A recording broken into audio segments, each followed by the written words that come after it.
وصحبه أجمعين. رب اشرح لي صدري ويسر لي أمري واحلل عقدة من لساني يفقهوا قولي. To our respected guest and also speaker, Mr. Kelvin Ng. Good morning, Mr. Kelvin. And to my fellow colleagues, professors, associate professors, doctors, brothers and sisters, Assalamualaikum warahmatullahi wabarakatuh. So to get more barakah, let us begin our training today with reciting Umul Kitab Al-Fatihah.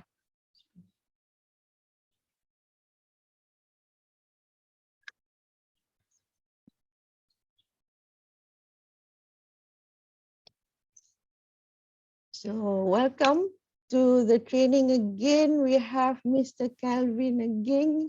This is his 4th time coming to our training as a trainer.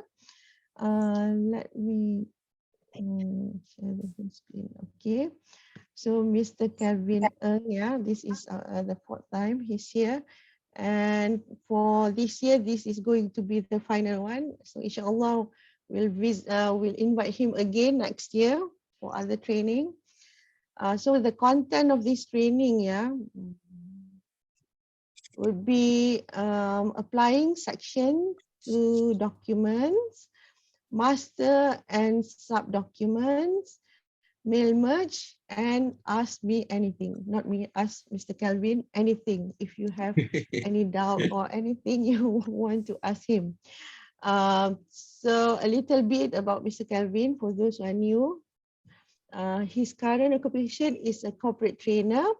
There are a lot of trainings that has been conducted by him, like visual and Learncaster certification, visual engagement for workplace, certified visual instructor, visual producer certification, effective presentation. Since 2015, Microsoft Office Excel, Microsoft Office Word, Microsoft Office Access, 2003, 2007, 2010, 2013. 2016 version, 2019 version, and the latest Microsoft 365. And also he did training on Adobe, Photoshop and Illustrator. And we have to map this training to our IIUM 7 mission statement. These are all the 7 mission statement, and this training can be mapped to the 4th mission statement, which is to nurture the quality of holistic excellence, which is imbued with Islamic moral spiritual values in the process of learning, teaching, research, consultancy, publication, administration, and student life. So a few gentle reminders to all. Kindly register your attendance in I-Attend. We shall share it here later, but you can always get the attendance link in the calendar, yeah, your calendar. When we invite you, we have included the I-Attend link altogether. And kindly fill in the evaluation form, yeah, to get the CTD point. If you don't fill in this evaluation form, you won't be getting this CTD point. So the link for this evaluation form is also in the calendar. You can only fill in after the training, not now. And kindly unmute, yeah, your microphone to ask any question anytime during the training. So welcome to the training to all. We hope we will have fun and also we can learn more from Mr. Kelvin. So the floor is yours, Mr. Kelvin. Hi, thank you so much, Dr. Vera. Now let me just share my screen. I adjust my screen a little bit.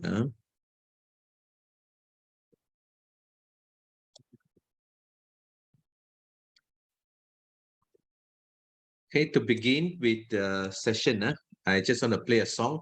Okay, so be careful with the volume. If the volume is very loud, please take care of that. Now I'm going to play a song.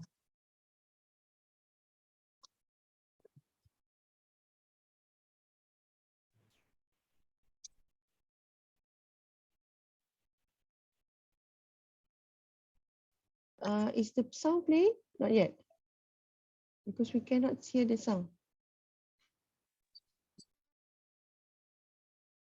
Mr. Kelvin, we can't hear the sound. Is it there? Mr. Kelvin pun tak dengar. Can everyone else hear the sound? No sound.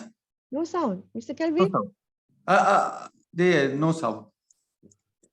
I hear you, but Dr. Kelvin wasn't hear them. Maybe it's too loud for him too, that he can't hear us. Mr. Wait, Kelvin? yeah, Oh, yeah. Okay, we can't hear the sound. Yeah, Wait, now I we think can. I think I have a problem just now. I didn't share my sound.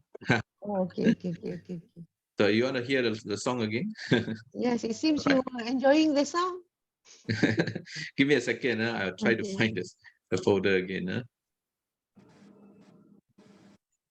It's just a hello song that I found. So I just want to play that the screen. Hello.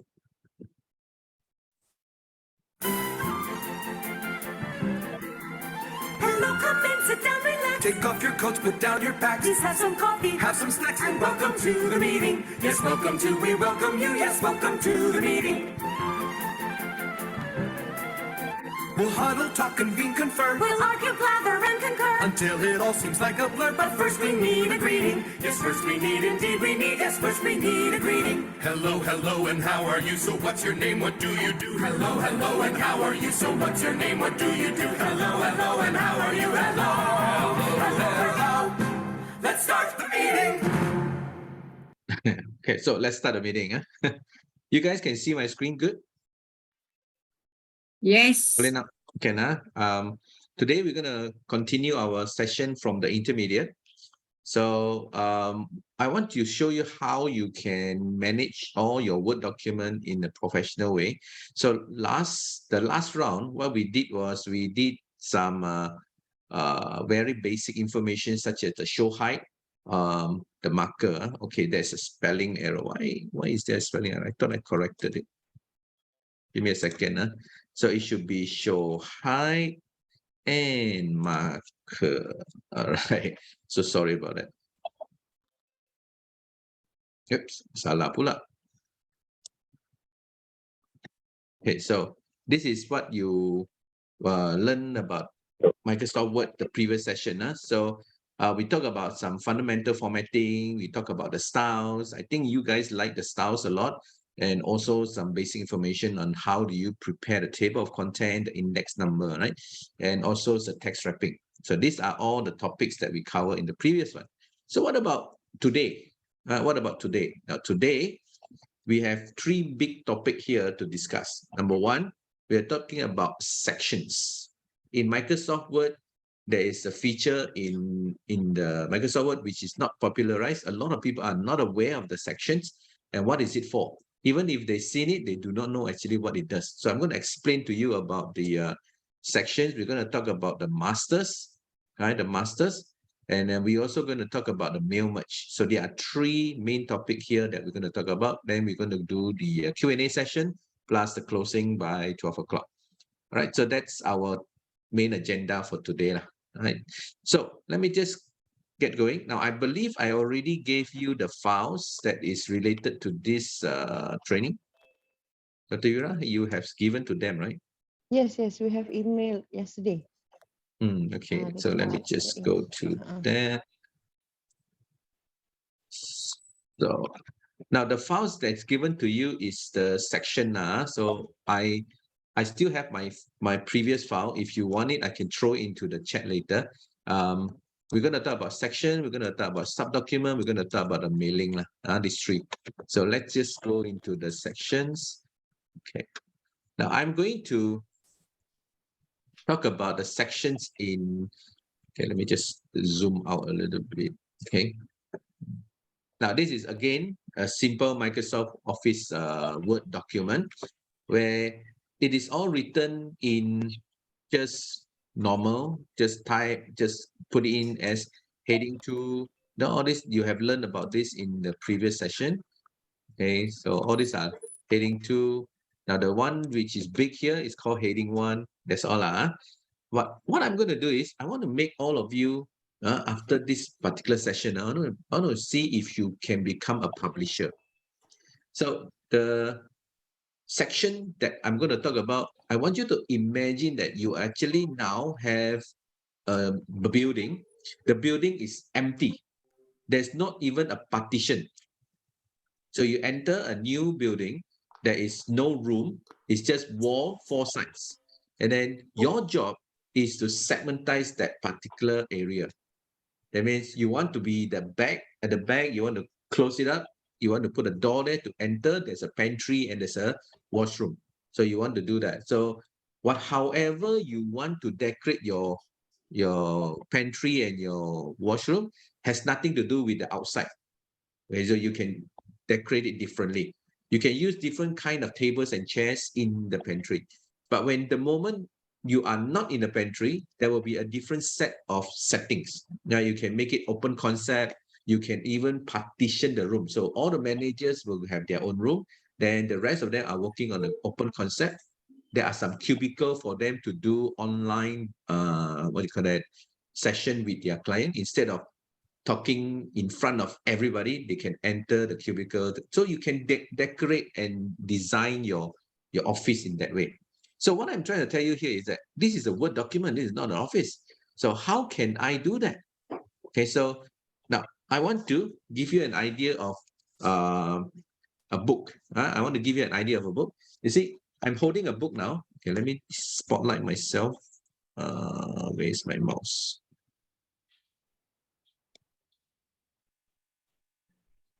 Okay, now you look at me. I'm holding this book, Success Information. Now, normally, this is called the cover. In the printing publication world, this is called the cover of your book. And this one is your inside cover. Usually, you don't have print on the inside cover. Unless you want to print about the author and so on, you can do that. So this is cover, this is inside cover. So your document doesn't involve the cover. Now, always look at this. The first page of your document is always on the right. Always on the right. So this is your page 1. On the right-hand side is page 1. So when I turn it over, this is going to be my page 2, page 2, page 3. When you are publishing a book, you will always have a first page and second page in different, even page and odd page. So your even page is always on the left. Your odd page is always on the right. You see, this is number 1. This is number 2. This is number 3. So when I go to other pages, right, this is going to be this is number what? On the left. Right? On the left, this is number 4. This is number 5. So normally that's how the page number goes in the document. Now, all you need to do is complete your book first. Don't think about all those topic, what I mentioned just now, while you are typing. If can, don't do about it. So let's say that this is a completed document. There's only 3 pages, by the way. I didn't do a long article, just a 3 pages article. So I have something here, which is my heading 1, then their subtopic. Maybe I have another one here called Building the Rock Garden. That will be another topic. So I'm going to make it heading 1 also. Okay, so I have 2 main topic here, gardening. I have tips for the gardening, and then I have this. Now, I'm going very slow with all of you because this topic is going to be very confusing. I just want you to have the understanding of a publication book. Where is your first page? Where is your second page? So to begin, what I'm going to do is I'm going into the header and footer. So I go to the top here and double click it. I'm going to put in this particular item here called different, odd, and even page. I'm talking about publication now. So remember, I was talking about the book. Whatever on the left is your even page. Whatever on your right is your odd page. All right. So when I turn this on, I can have 2 different header and footer on the top here. Okay. So if I make it a little bit smaller, okay, so I can have left and right pages. Left and right. So if you look up here in the header, it says odd page. Then they have here on the right. Now, that's why I say it's a bit confusing. On the screen now, your left-hand side, sebelah kiri, on your left-hand side, it's supposed to be even page, right? Here's the odd page, but on your screen, it's the other way around. So don't worry about that. Huh? Don't worry about the where are the odd and where are the even. So what you should think about is where do you want to put the what you call it, the header and the footer. So for the odd pages, which is supposed to be on the now for the odd pages, odd means nombor ganjil, it's an odd page. It means it's on the right. So where do you normally put your page number? On the right. Your even number on the left. You can do that. Huh? So I want to change a little bit. I don't want to put my page number at the bottom. I put my page number at the top. So I will make sure I press tab twice to go to the right. And I go to this insert page number, current position, plain number. I just want to show you the number. So I plain number. So that's number 1. So let me make this big. You can see this is number 1 now. Huh? Then on this one, I'm going to insert. See, there's no page number here because even and odd number different. Remember, I clicked that header and footer here says different even and odd. So your even and odd can have different kind of settings. So I'm going to click here. I'm going to put insert page number, current position. So it's number 2. Now this one is size number 24. So I'm going to highlight this. I'm going to put it 24 as well. Okay, then for the one on the even page, I will put the number 2. Okay, so 1, then number 2. So if I go to my file print, okay, you will see that the first page is over here, my second page is over here, and my odd page is over here. So the one that is on the left, now I keep holding the book. The one on the left is your even page. The one on the right is going to be your odd page. So when you print this out, you will get something like this. All those that is print on the even pages will be here. All those that print on the right-hand page of the site, then it will be number 3. So when we print, we have to print double-sided. It cannot be single-sided. So you have here in front, then the one at the back. So you have to print front and back kind of a printing. Now, this one is not your job. Your job is just to prepare the document, send it to the printer, and they will do it nicely for you. All right, so that's how the thing will look like. Okay, so if you go to your print, you will notice that your first page, even though now it's on the left, but when you go for the file print, it's alone, right? Then this is number 2, this is number 3. So I just want to point out to you the left and the right. So even number, odd number. So I color it so that you can differentiate. This is 2, this is 3. Okay, now, so far, I did not mention anything about section break. I didn't talk about section so far. So what I'm going to do now is, for my title, it's called gardening, right? It's called gardening. So I go to the front of this. Okay, I go to the front. In front of the word tips for the gardening. So I go zoom in a little bit. Tips for the gardening. I will go to the layout. Then this is where the section break is. Sorry, I pressed the wrong thing. See, this is the section break. Now, it's not the first one on top called page break. Last week, no, not last week. The previous session, I talked about the page break. But this time, I'm talking about the section break. So section break breaks your page into the next page, just like a normal page break, but it's dividing the document into 2 different sections. And every section, you can have your own page setup. I'll talk about that in my second session. But this session now, I'm going to talk about how to develop a book. How to develop a book. So section break is divided into next page, which it will flow to the next page. Then you have continuous. Then it will share the same page, but they have 2 different sections. Those things. Then we have even page and odd page. So if you break it, you want to go to the even page or you want to go to the odd page. So that's what we're going to do.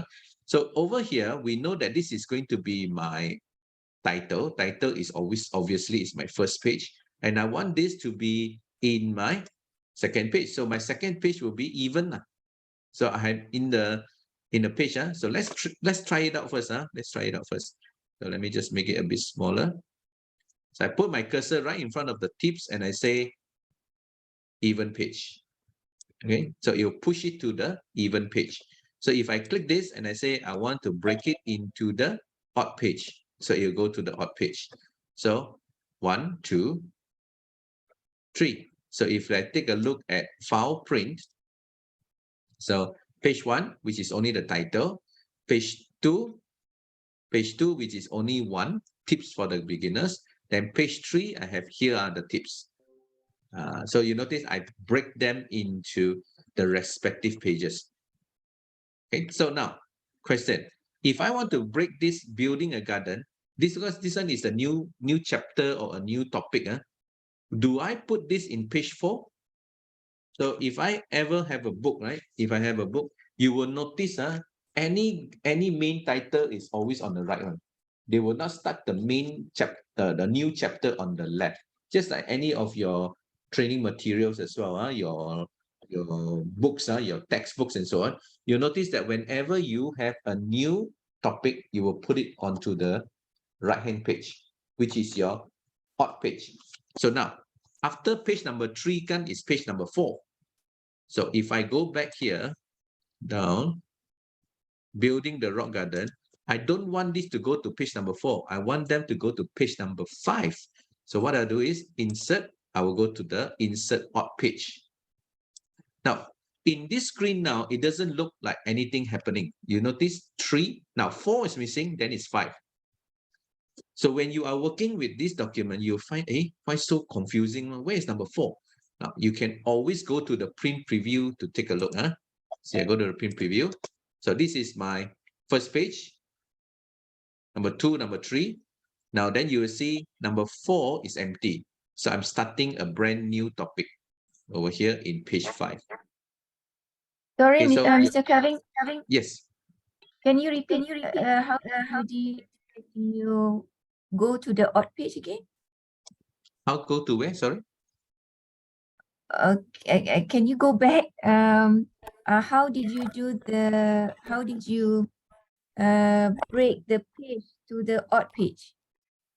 The page number, depending, the building. you look at the page number on the top here. I put the page number just to let you know that 1 means odd lah, 2 means even. Okay, so after page 1, the content should go to page 2 ma.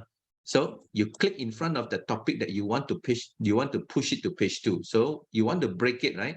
You want to break it, so you go to even page, because you want this to go to page 2. Then you go to section break, even page. So where can you find it? You go to the layout.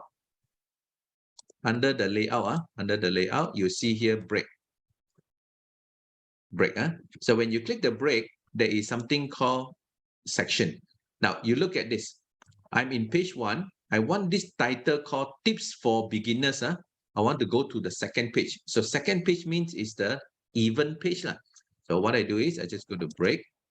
I go to even page. So this will be pushed to the even page. You got it? Okay, got it. Yeah, but then why can't we do? Why can't we select the next page instead of next page? if you? Yeah. Can. If they are actually in the flow, okay. In the flow, you are okay. Now, all right. If I come here, I keep on typing. Let's just say I keep on typing. I got a very, very long document. But typing. Now, when it actually carry on to the next page later, you see, carry on to the next page. I will push. It will not stay on the next page like this. All right. But it will move on to, you see, this is page number 2, right? You will notice Yep. that if I go to the next page, it will be number 4. There will be no 3. Because this I title, see. I always want it to be on the even page. Even side. All right. Okay. Got it. So that's how you build the book. There's something you can do. Okay, so let me just delete all that. Sorry. Okay, let me just highlight and delete them.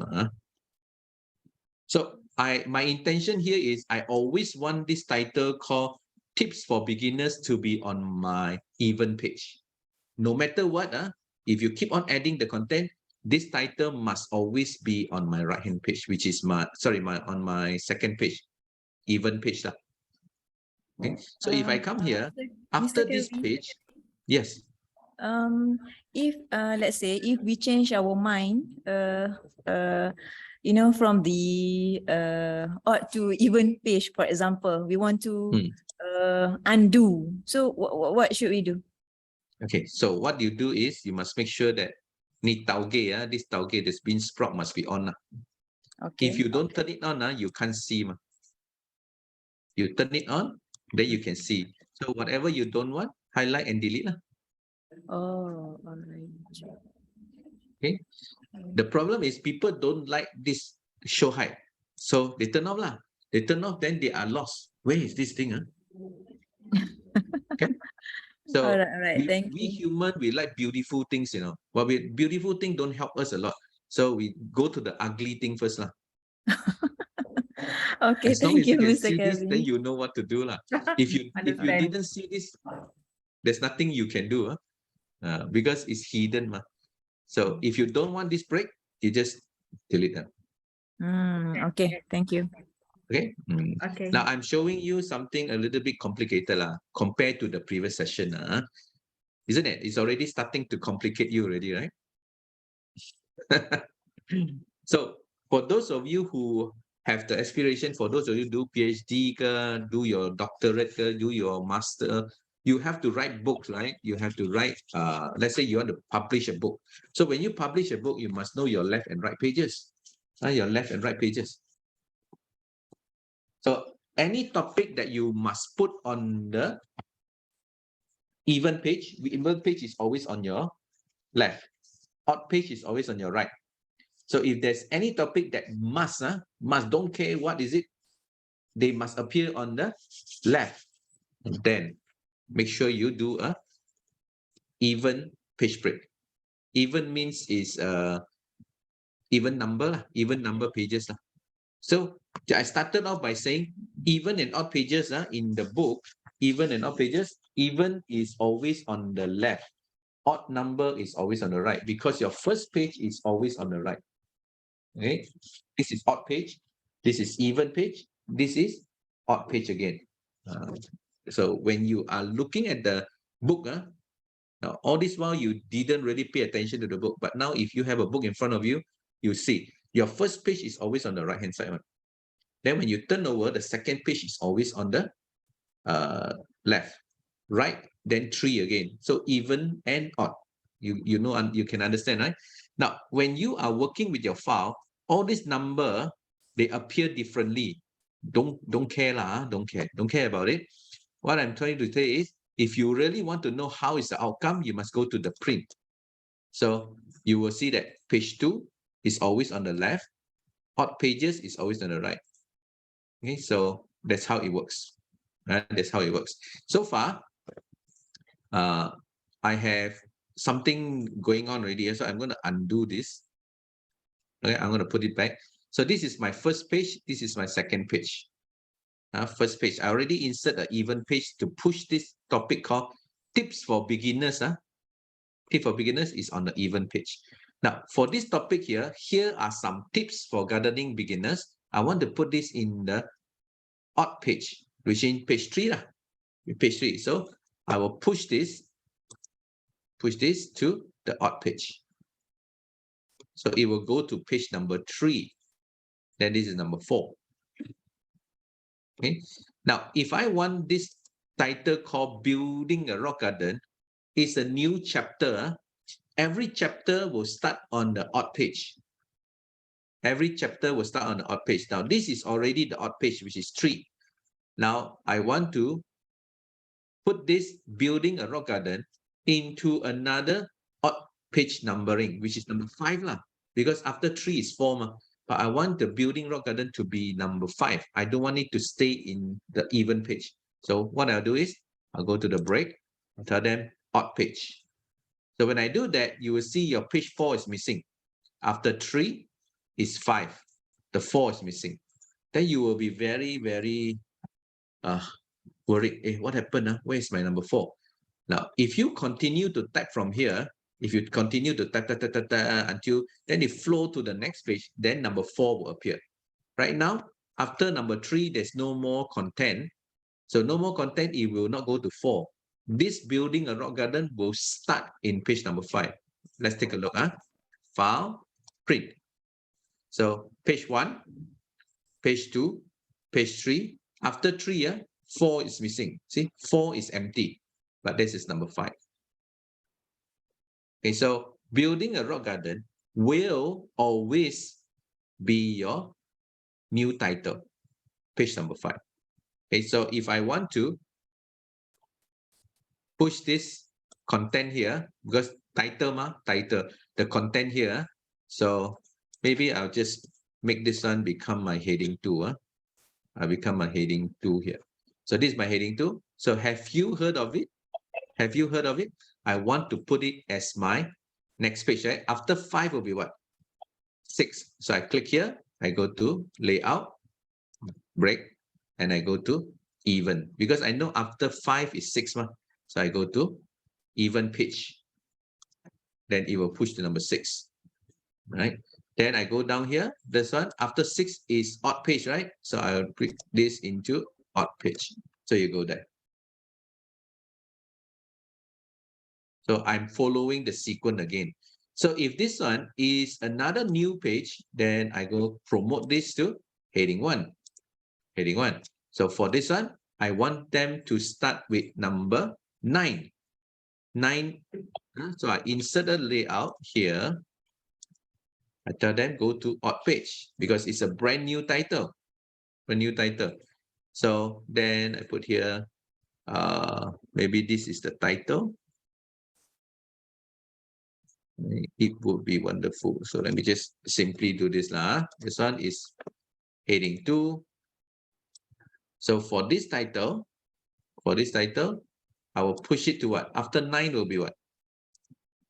Number 10. So it's an even page. Number 10 is even number. Even number page. Okay, so let's take a look at file print. File print. So let me go to the top. Page 1. So imagine 1 is here, 2, 3. After 3, then we start a new chapter. So the new chapter is always on the right-hand side. Then I go on 6, 7. Then another title again. Then number 10. So that's how the publisher do their work. They always push it to the left and right. When they print, it will be exactly like how it is printed here. So file print. So this will be printed. Then behind this page 1 will be page 2. Then you get another piece of paper, page 3. Then behind this page 3 is number 4. In this case, 4 is empty. Then 5, another new paper. Behind 5, you get this, have you heard? Then the following page, another piece of paper, you have the important preparation.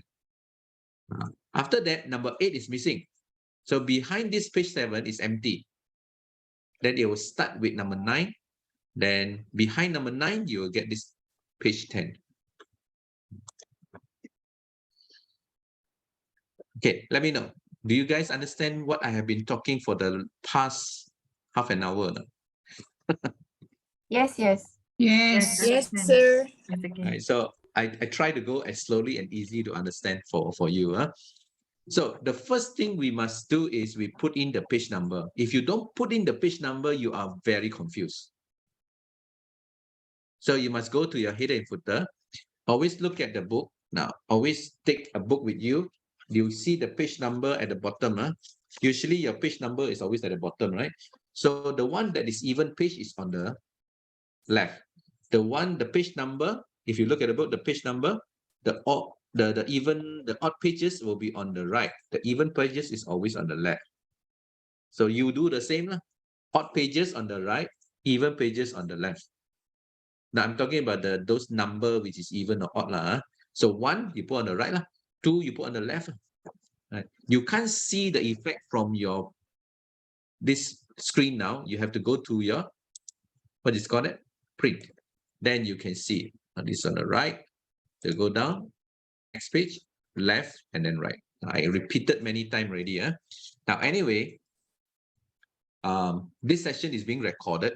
You can always review using the video to review it.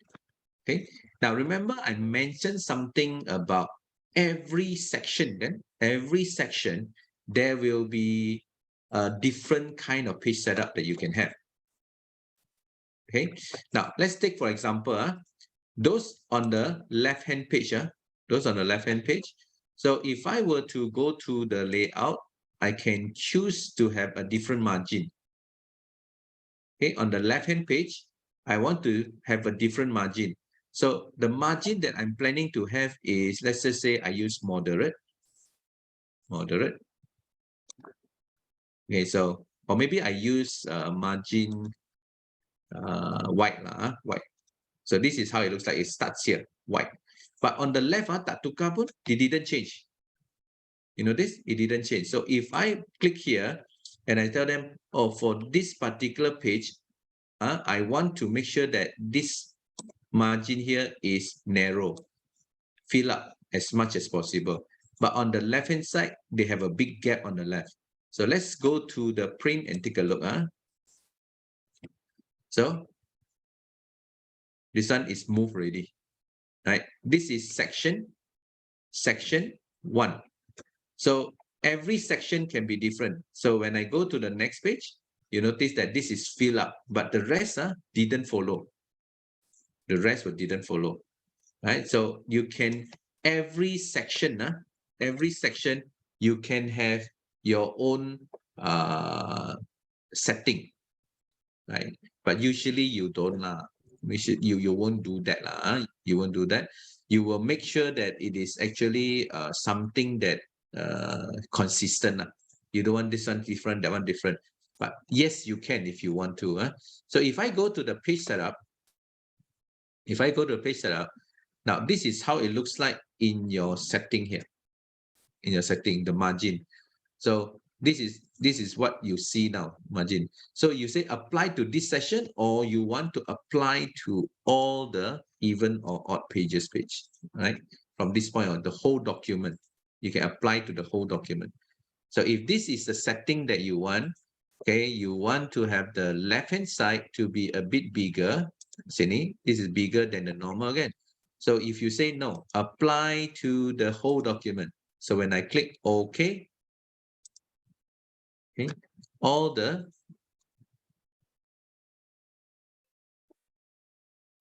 so this is the page 1. Macam tak jalan pun kan? So it doesn't work one, no. So what you do is you have to go to every section to change it. Every section to change. So I put it back to normal. Now I put this back to normal as well. Okay, so now they are all the same. So what exactly I'm trying to tell you is that every page here can be a different setup. So let's say this numbering here. Do you notice that it's only one column down? So I can go to this column and say I want it to be in 2 columns. So now this page, you have 2 columns, but the rest of the page didn't change. The rest of the page will not change. This one is in 2 columns. So after number 7, after point number 7, you want to push it up here. So you just go to the break and you tell them you want a column break. So when you go to number 6, number 7, I want to push it up there. So I go to column break. So you go up. Are you following so far on this one? So sometimes you go all the way down before they go to the next column. So you don't want to wait until they go all the way down. Then on the first column, it's like so full, but my second column so little. So you want to make them even. So you can make them even like that. So what do? You insert something. Mr. Kelvin, page break. Yes. Can you repeat again for this column break? Okay, let me just turn it back to one column first. So you look at this, in this content is 1 column again. It's 1 column. So when I change it to 2 columns, do you notice that on the left column is all the way down? After 11, it will go to number 12. So not so nice, kan? Not so nice. So you say, okay lah. After number 6, number 7, I want to push it so that it will go to the top. So what you do is you click in front of this purchase here, you go to the break. Now, just now I was discussing with you about section break. Now it's not a section break anymore. Now it's a column break. That means I don't want them to continue all the way down. I want them to stop at number 6. Number 7, go to the top. So break, column break. You see number 7 is now in the different column. Okay, nice, right? Thank you. Get it? Now, what I'm going to do next, remember, I put on in front here at the back, I put at the back here. Then I say, not nice, the 7 go all the way to the top. When the 7 went all the way to the top. So what I do is I click here, I say, okay, let's break this again. But this time when I break, I will just break a section called continuous. I want this title, here are some tips, with the content to share the same page. I don't want them to go to any other new page. So I just go to continuous. So when I do that, now you see there is a line here. So I go up to this topic, I will just tell them, make it 1 column. So the title is 1 column, okay? And then followed by this. Now this one, I take away the formatting, put it back to normal. So I just bring it up. Now you see the 1 and 7 is parallel. Okay, so if I click here, I press enter, I can skip 1 line here so that it come down. You can see clearer. This is called a section break. Okay, put a section break. So when you have a section break, that means this one, you can have 1 column. See, the column is 1, but down here is 2 column. All this is only possible when you turn on the show height. If you don't show the show height, the marker, you do not know what you are doing. If you are the one repairing this document, you will be scratching your head. How this guy do it? Why this one can come down like that and this one, you will be wondering. You keep trying, it won't work. Now, what you do is you turn it on to take a look at what they are doing. So I told you about the pantry and your main room. So what you do is, this is your pantry. You want it only 1 column. But the normal area, you want it to be 2 column. You can even make it 3 column if you think 3 column is nice. Make it 3 column. So now this is 3 column. But because you break it here, then number 7 will be in the 3rd column. So now you may have to do something about maybe 6, you put it up there. So come to 6, then you will insert a break, column break. So number 6 is here, number 7 is down there. So if you don't want this one to be there, just remove it, number 7. So you tell them, okay, number 10, go to the column, go to the next column. So 1, 2, 3, 4, 5, 6, 7, 8, 9, then 10. So you're trying to make as even as possible for each of the column. So this one becomes like a newspaper column. So for those of you who are preparing something like your school magazine, your faculty, your kuliah magazine, for the semester and so on, or whatever that's happening. If you are doing weekly, you are doing monthly, or per semester 1 magazine, this is what you can do. Okay. So now let's go back all the way to the top and let's discuss this all over again.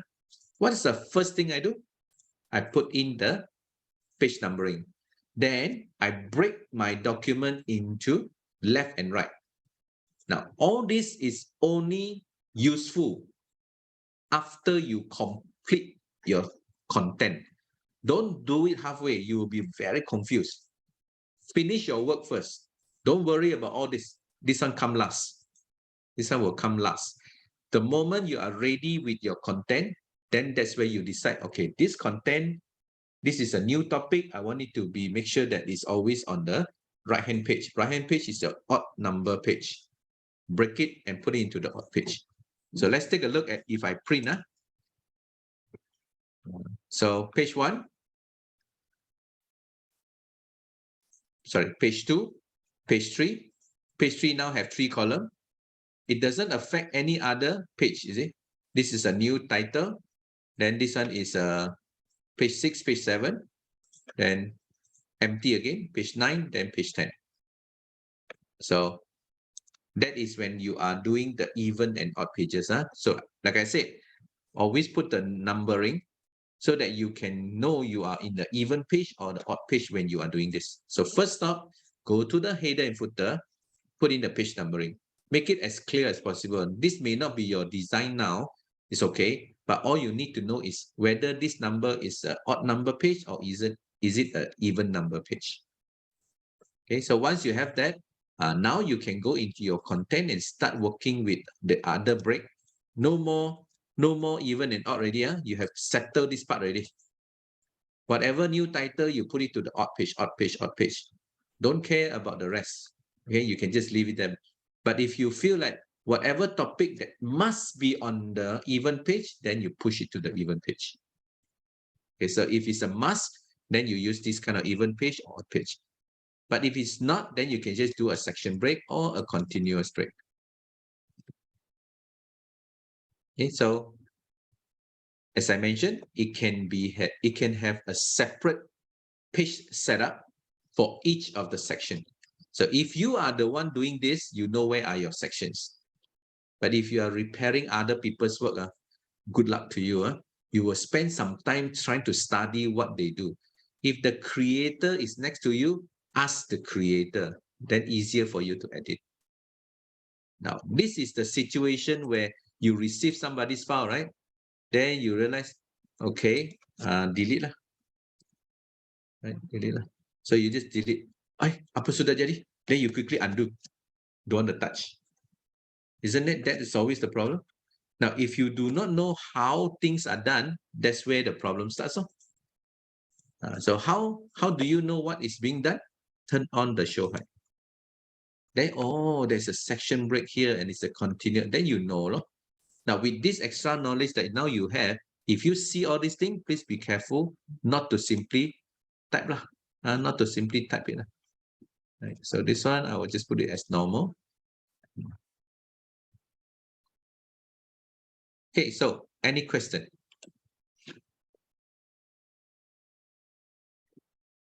Sir, If you don't have, Sir Kelvin, yes. are we will do the practice or testing for this matter? Yeah, I already gave Kalau the file kita to dengar you. saja macam tak boleh faham kalau tak praktik. Okay, seperti normally what happened is that because we only have 3 hours, right? The actual class is a 2-day class. Kita buat dalam 3 jam. So practical tu you kena buat kemudian lah. Kalau Okay, kita bagi masa untuk practical sekarang, if we do it practical now, we will not finish our content. Okay. Anyway, like I said, this particular content is being recorded, and the recording will be yours. Yours to keep. You can watch the content, the video again, and do your practice. Okay. Now you listen first to understand first. It's okay. All right. Thank you, Mr. Kelvin. The file is there already. Don't worry. The file, I very transparent. All the file given to you already. I tak simpan apa-apa. Okay. Thank you and so the much. video, Right. free of charge. You can actually distribute the video also.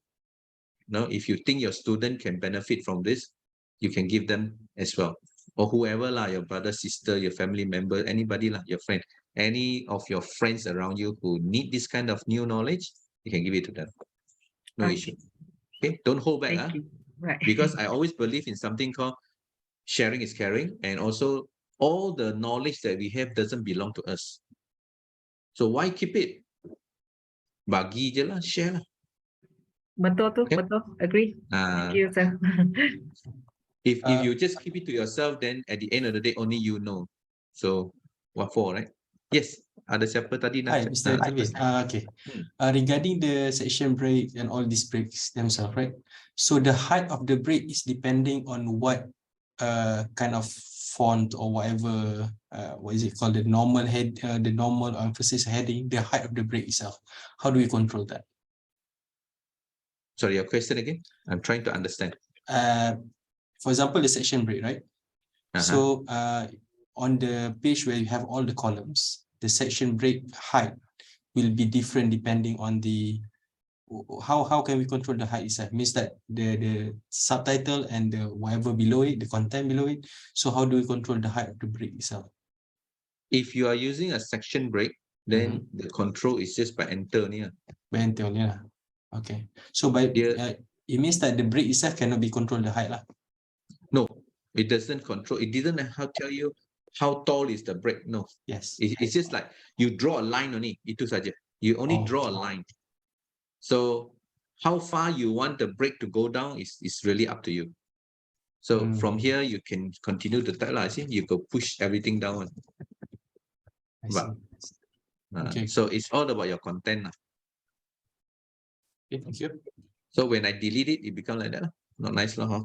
So undo lah. The best way is just to undo lah. That's why undo is important for Word user. Huh? Anything doesn't work, quickly undo. Then turn on the show height and take a look. What did they apply here?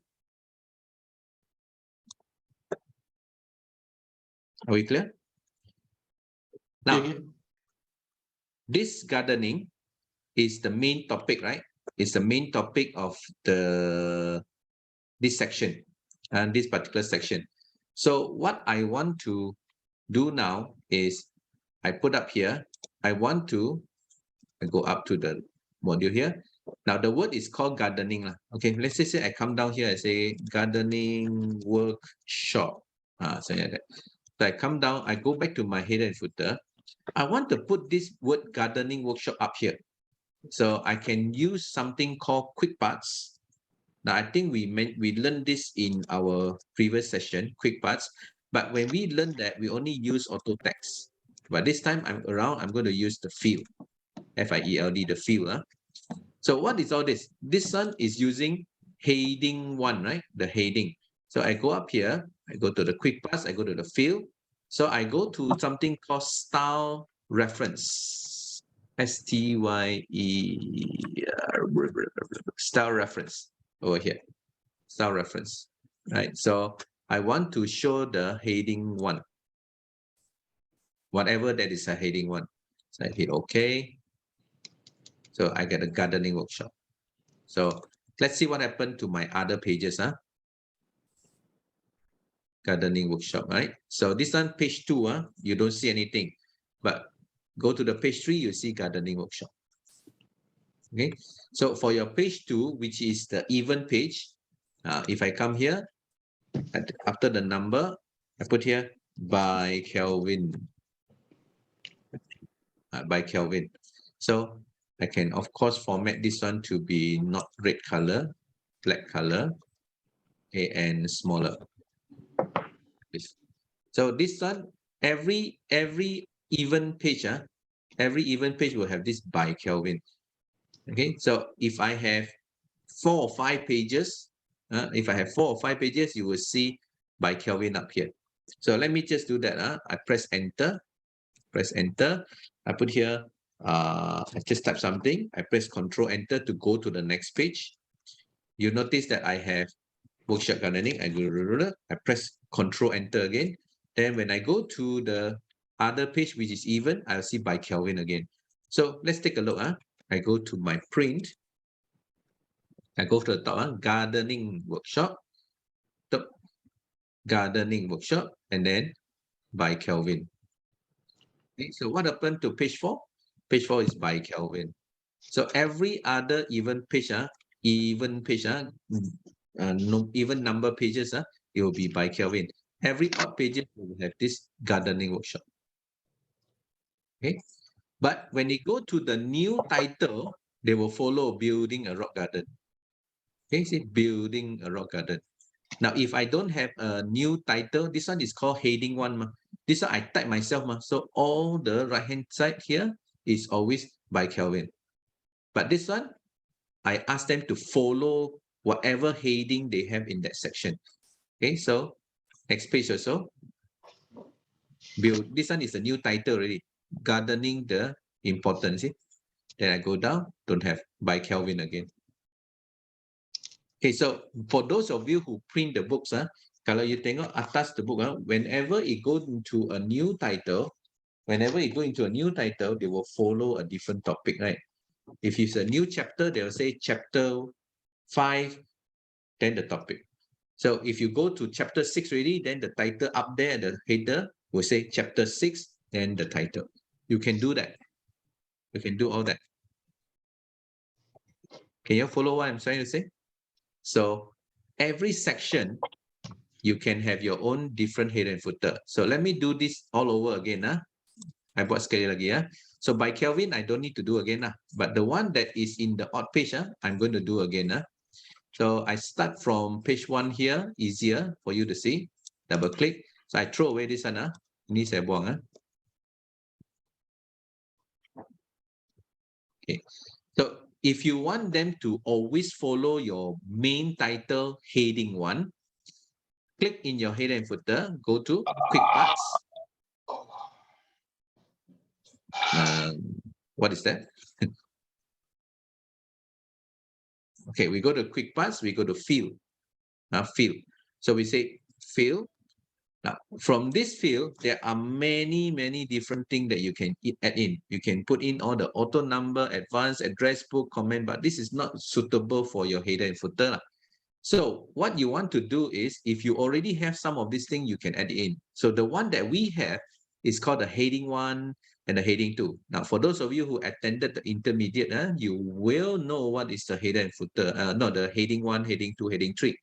So I'm trying to tell them, please follow this title. This title is heading 1. So I will go down, I'll look for something called style reference. I repeat, it's called style reference. Style reference. So when I click the style reference, then I have to tell them which style I want to use. So let me zoom in again. Which style I want to use? I want to use this one. Heading 1. I want them to always show whatever that in that section, as long as it's a heading 1, follow the heading 1 title. So I do that. Heading 1. So if your heading 1 is like module 1, then topic 1, right? Then when you go to module 2, it's a module 2, then followed by the title. So this information that you have, like now, my one is called gardening workshop. When I OK, the gardening workshop will be up here. Okay, I can add my own. I can put here module, module. Then I put a colon. This module I type one, so it will have the title called module. Or maybe you don't call it module, you call it topic. Topic. Boleh lah, asalkan bahagia kan. So you close. So you have topic, then followed by gardening workshop. This is page 1. So when you go to page 2, you don't see the gardening workshop because it's a different section. Only when you go to page 3, you will see the topic gardening workshop again. So you have your left-hand page and your right-hand page. Then your left page or right page. So you have different header on your left page. You have different header on your right page. So what do you think so far? Can you handle? Now, I promise you this morning, I say this is going to be a bit confusing. I hope it's not too confusing for you. No, okay. Well, yeah. Now, I try to make it as step by step as possible when I'm telling you. Now, you will not know the problem until you try it. Like one of you mentioned just now, dengar saja macam senang. Buat kita belum tahu lagi kan? So what you will do is watch the video again after the class, after this session, and then what you do is you follow the step by step, because the video you can pause. Oh, tak faham. Go back a bit, listen again, then pause and then do. You can do it. Now you cannot pause me. I'm still talking. You cannot simply pause me. The video, yes, you can pause and then you can listen again. Yeah. So don't worry, you will be in good hand. Okay, now I'm going to save my file as, okay, I call this one as number 2, I put the A, put A. Now, why I'm doing this is because I want to reopen this file. Let's just say now we are not publishing any book. So there is no left, there is no right. Everything just the same. We don't talk about left page, right pages now. Now that was a bit confusing, but please watch the first part of the video and you follow. But now let's just say we do not have even or odd page. So when we print, we just print only lah. We just print. Now, if I want this area, the one that I highlight now, to be in 2 columns. Now you notice I highlighted 1 until 12, number 12. Then I highlighted the data. Then I straight away go to the layout and I tell them that I want this to be 2 columns. Wait, I pressed the wrong thing. Column, 2 columns. So when I do that, it become 2 columns. Okay, column. See, now they have a section break here. Then down here, they have another one. So you can't see. So let me just press enter. Right, you see, this is called a section break. Let me go to the bottom here, press enter. You see, there is another section break. Okay, there's another section break. So this one, I will make sure. Now, when you see black color like this, they are following this. So you tell them, put back to normal. This one, put it back to normal. Because I don't want it to be a heading one. Okay, so you can only see it when the marker is on. Now, you don't have to insert lah, then only you change. You can just highlight and you can change the page setup. Page setup. So I immediately highlight and I change a column. Okay. Now, I want this particular topic down here, this topic here. I want it to be in the next section. I don't want it to join in this page. So I click in front, I just go to section break. Next page section break. Next page. Okay, so it will be next page section break. You come here. Then this one, I will also do a next page section break. Which means this is a separate section on its own. On top here, there's a section. This is a section. Now, why am I trying to tell you? If I click in this section now, I can go to the orientation. I can change it to landscape. Okay, this page now is landscape. You take a look. I have portrait, landscape, then portrait again. So in every section, you can have your own page setup. So this one is section 1, 2, 3, 4, 5, 6. So if you know where are your breakpoint, the section, then you know how to do the thing.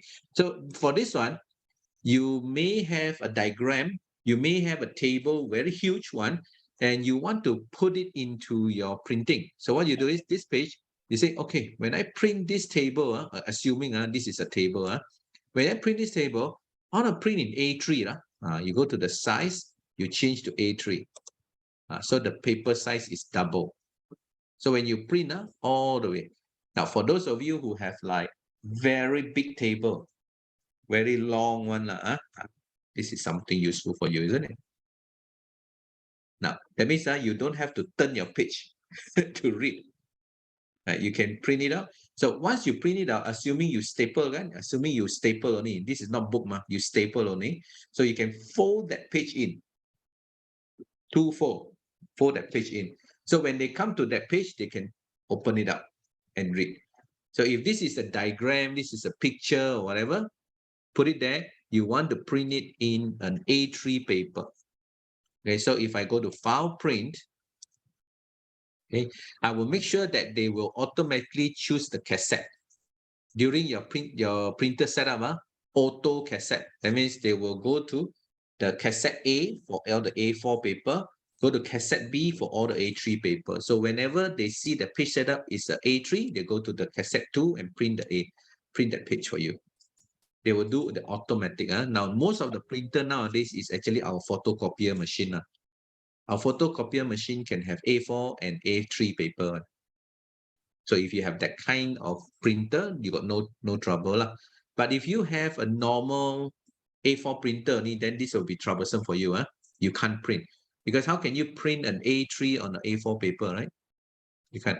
So you have to make sure you have a printer that can support 2 types of cassette. When I say cassette, means your paper cassette, A4 or A3. Some cassette can also print A5. So it depends. You want to print half the A5 paper. Right. So this is when you print, you see this is page 1, page 2. When you go to page 3, it's actually a landscape page. Then you go back, it's a portrait again. Now, this is only possible, I repeat, this is only possible if you work with the section break. Now, do you think this information is useful for you? Yes. Definitely. So for those of you who have big table, A4 portrait, the table cannot fit on. So what do you do? Section your area, turn it around, landscape, and put it into A3. And then you start designing it. Okay. Okay. So don't print this document separately. Then your page number doesn't follow anymore. Okay. So always I see a lot of people, they will do something like this, right? Separately on another document, they print separately and they staple them together. So the page number didn't follow anymore. So if you want the page number to follow, this will still work. So in this section, you can also put in the page number. So it's like 1, 2, 3. It will be a 3 here. Then you go to the next one, is 4. Okay, so the good news is you put everything in one single document. So if you PDF it, it is also like that. Right? So let's show you. I go to export, I say PDF. Okay, so I say this section PDF. I put it into the same folder. Okay, so I have a PDF and I open it. Okay, so page 1, page 2, page 3 is actually landscape A3 paper. Okay, so don't worry, it is exactly the same. Are we clear? Yes. Yes. Now, is there anyone in this session already know about this? Just unmute yourself and tell me. Me. No, no. Ada Me. Fazilada, you know about this. Very good. For those of you, I mean, there are 200 over of you here. Definitely, there will be somebody who knows it on. This is a no secret. But for those of you who dare to explore, you will find it. But I hope with my explanation, now you know why. Okay. Okay, now I want to conclude this with this. Everybody, listen. If you remember what I did just now, I highlighted this. Then I just go to column. I change it to 2 column. Okay. Automatically, the document now has broken down into section break continuous. Then down here, section break continuous. Now, do you know what just happened? Now, if I click up here at the top before this section break, down on my screen at the bottom here, it will tell me that I'm in section 1. So how do you know which section you are in? You have to look at this one. You have to look at, the word section here, the word section. You have to look at it. Now, on your screen now, you don't have this particular information. So this is called the taskbar. This not the bar, the status bar, not taskbar. So you can go to your status bar, right-click it. If you don't see your section selected, please click it so that it has a tick. There's so many information that you can have inside your status bar. Inside status bar, you can have more information. For example, you want to know whether you are using the caps lock is on or not, whether you want to know, here they have all those things like word count. You want to know word count. You want to know character. All that can be done. Semua. Kalau ada, if they have this information, they will show. So not everything is there. Not everything is there. So if you don't want, then you take it out. So like spelling, I don't want the spelling. So I click here spelling, it will come out again. English Malaysia is this spelling. Okay. So language, I want to know whether I'm using English. So what is that just now? Spelling. Something is missing, right? This button here, spelling. So if I click this one, they will check spelling for me. So it's like a status bar. Status bar. So I want to know the section. So the section will always be in front one, the first item. The first item before your page number. This one. Okay. Now, I'm now at the word gardening tips for beginner before this section break. So they tell me section 1. But when I click inside the text that has the 2 column, down here, it will be showing section 2.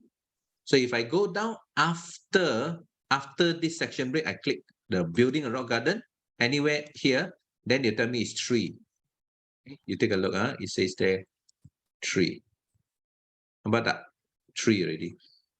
Okay, so is this number important to you? Actually, no. But you just need to know you are in a different section. That's all. So sometimes when we do our work, you want to know which section are we in.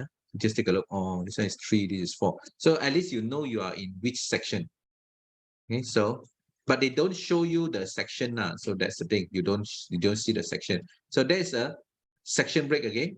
So this one, which is the A3 paper, when I click this, then I know, oh, this is in section 4. Section 4. So now there's another section break. If I go down, this will be my section 5. So you at least you know where are you. At least you know where are you. I'm now in section 5. So I'm in section 5. So you go to section 4 when you want to look at your A3 paper document. So questions, anyone on this topic course section? Right. Don't worry. Right now, maybe nothing yet. Okay. So you remember, I actually show you my screen here. There's my phone number. Sorry, there's my phone number down here. So you can keep in touch with me. So when you go after the session, after 12 o'clock, you let's just say the video is already sent to you. You are doing it, and you still don't understand after you watch the video, you still don't understand, you can contact me. Okay, so please WhatsApp to me instead. Don't call. Not so don't call. You can try calling. Usually I don't pick up call because I'm teaching, not because I don't want to take your call. Because I'm teaching. When I'm teaching, I don't look at the phone. So if you WhatsApp to me, just tell me your name and what's your question. Right? Name. If you can tell me where are you from, then it would be great. Name where you're from, and then what is your question? So if your question is easy, I immediately reply. If your question is difficult to explain by writing, I will record a video. I'll send it to you. Okay, I'll send it personally to you. Don't worry. Now, because we have limited time, so I won't be able to give you much practice in the class at the moment. Okay, harap maaf. Harap maaf. So let me just go back to my Word. Okay, so this is the topic that I want to share with you when it comes to section. Okay, so I hope it is not too confusing for you. All right, now I'm going to move on to the next topic, which is called the master and sub document. Okay, so this one is also another interesting topic, but can be confusing, right? It can be confusing. So let me just close the file. I'm not going to save this file. I already have it, so I just don't have to save it. Now I go back to my folder. I go up one step. Okay, got one step. I go to file numbers, folder number 6 now, which is the master and sub document. There's only one file inside. One file. Satu file sahaja, right? Using outline. Okay. Now, when I open this file, it don't really have a lot of information there. So I just double click. It's just a plain file. Okay. So the garden company, introduction, why compose. Basically, these are all just title of my content. And if you look carefully, they are using something called heading 1. I don't have any subheading. So there's no heading 2. So all these are my title of my document, title of my work. So let's just say, my dear professor, my dear lecturer, you give me, Kelvin, a group assignment. So you assign 5 people to my group, so including me, 5 people. So usually when it comes to group assignment, we will go to the library, we do discussion, everything, what we want to put inside the whole document, and everybody agree. Good, we found all the information, but end up how many people is actually the one doing the writing? Can you unmute yourself and let me know. How many people is actually doing the writing at the end after the research work has done? One. So sad, right? The person who has a computer, it will be the victim. Or the person who has a better English or can type fast, that person will be the victim. So Very definitely true. okay. Semua orang sudah tidur. Everybody go to sleep and you are there like you're still typing. Right? And you do it until 2, 3 o'clock in the morning because the next day you have to submit. So after that, you give it to all your team members to take a look. Nobody bother to read. Right? Nobody bother to read. Everybody just say, yeah, good. Then you send. So when the draft sent out came back with a lot of correction, then they will say, why you do like that? Why you do that? You all didn't read me. So those kind of things. Now, of course, they are finger pointing and so on. Now, what I'm going to do is, using Microsoft Word, I'm going to distribute my workload to my team member. I'm going to distribute it to my team member. Of course, I will still do the writing.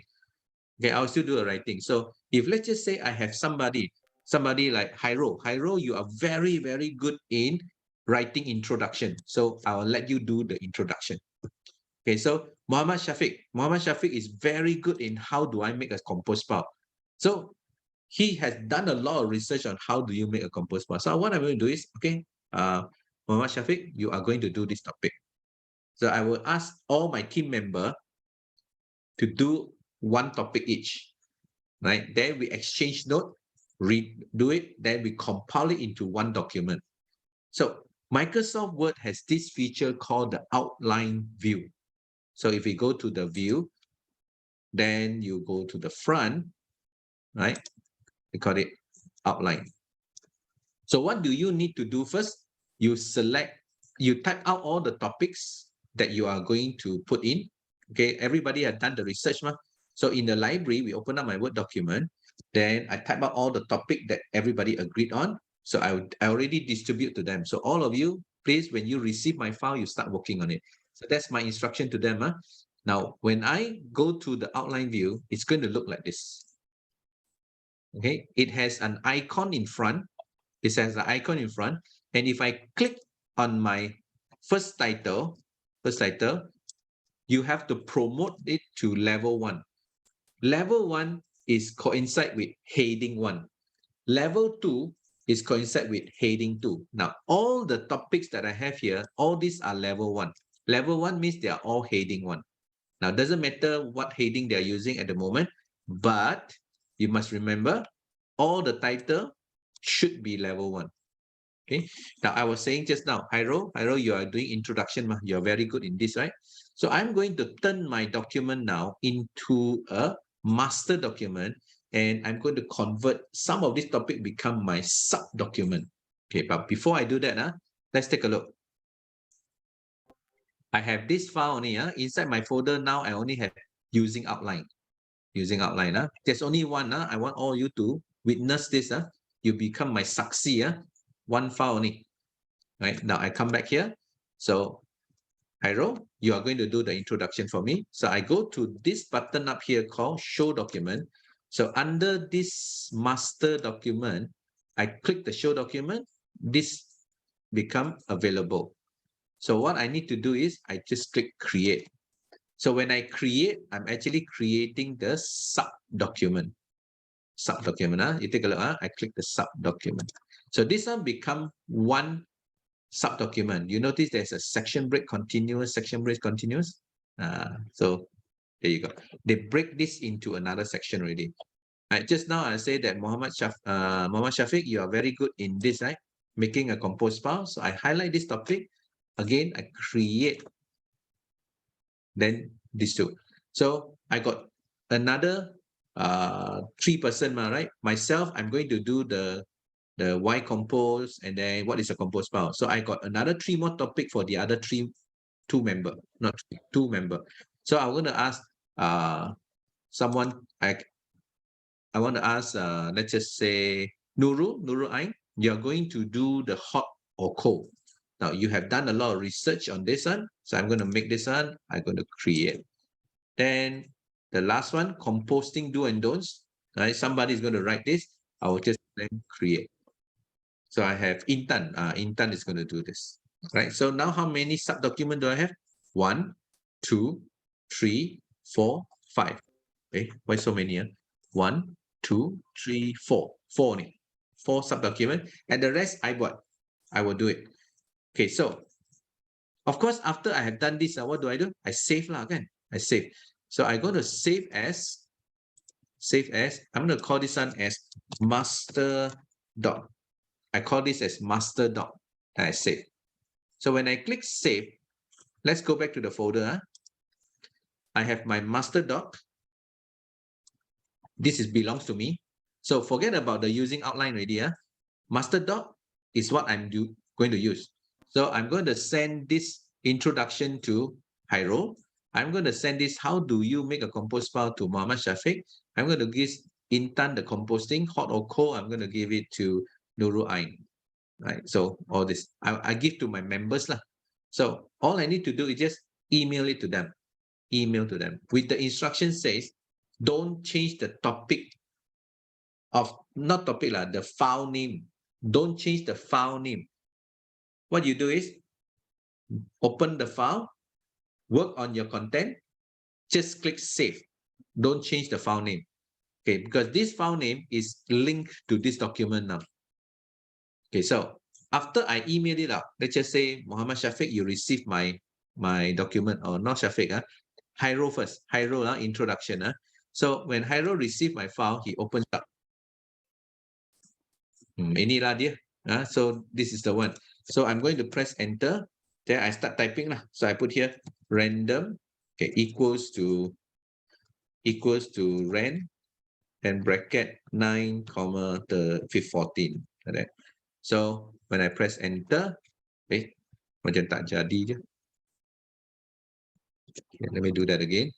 Right here, equals to rand 9 or 8, 16. So this is written by Hyro. Introduction only, so many pages. Hyro very good in writing. Introduction also so many pages. Okay? 3 pages altogether. About 3 pages. So this one I take. So 3 muka surat lah. There are 3 pages. So usually when you finish, what you do? You save lah kan? I told you already. Just save only. Save only. Okay, then in the folder, Muhammad Shafiq, open up. Then he also start writing lah. Right? He also start writing. So equal to rand, bracket. So Shafiq lagi hebat, right? How many pages? Let's count. Okay, 1, 2, 3, 4, 5, 6, 7. 7 pages altogether from Shafiq. So again, save. Now, guess what happened to me? Guess what happened to me? I go back to my master document. All your content is already in here. So if I close this master view, I will assume that I have done my work already. So all the content that you typed just now, introduction, is already inside here. So Hyro, you did 3 pages. Okay. And then Muhammad Shafiq, you did 1, 2, 3, 4, 5, 6, 7. 7 pages. So if Nur Ain, Intan, all of you also do your work, then my document is ready. So I tell everybody, okay, so our deadline is this coming Tuesday. So everybody work over the weekend, but please send the file to me by Saturday, which is tomorrow.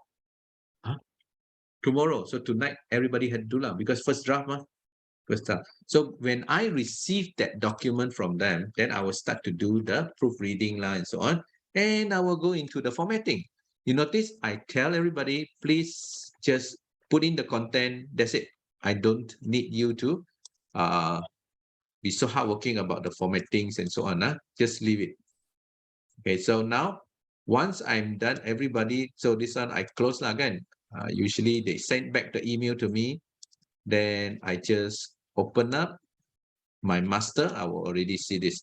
So for all this title here, now this is what I received. So I go to my normal, right? Normal, I right click. Okay, I go to modify. I tell them that I want to have a paragraph formatting, a paragraph space. So I go to after, I change it to 12. Then the line spacing, I want to make it to 1.5. Usually lecturer tell us to use 1.5. All right. And I want to make sure that I don't use Times New Roman. Our lecturer asks us to use Arial. So I choose Arial. And okay. Ta-da, my document is ready. And then you say, okay, let's make it look nice.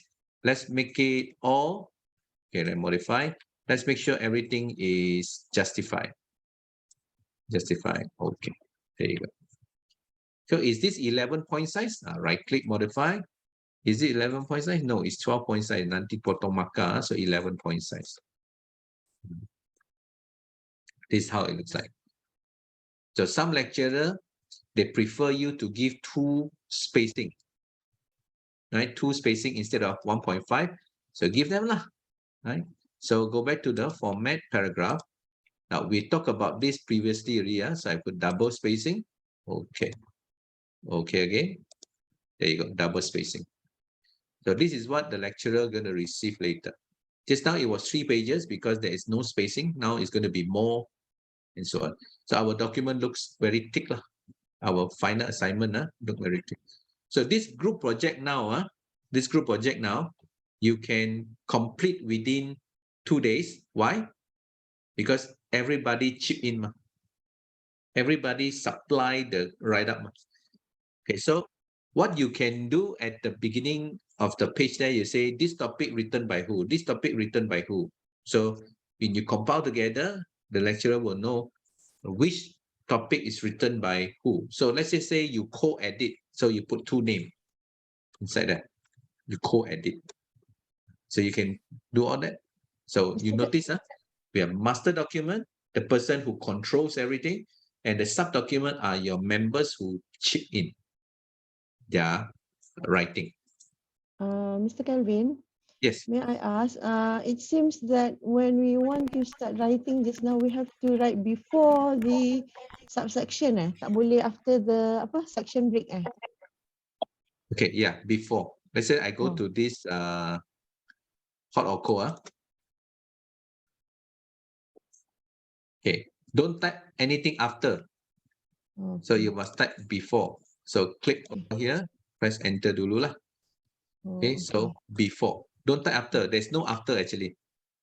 If you type here, this one is after the session. Tak masuk lah dia cannot be merged into okay. Yeah, because if you go into sorry, why I press Excel? Sorry. If you go into this Word, right, the master document, if you look carefully, it's always like after this section. Okay. Okay. If you type after the section, it will not be in the document. That means let's say I go to this outline. You notice something. Okay, let me just collapse the data. You see this one is in one section, but if you type after this section, where do you think it will go to? Okay, the Y Your component. information is in this section. Yes. Oh, okay. Faham. Okay, thank you. So you see now I'm not looking at the text. I'm actually looking at where is your text. So what I do is I email to all of you, Dr. Vira, let's just say I email to you. You do your work, you send the email back to me, I put back to the folder.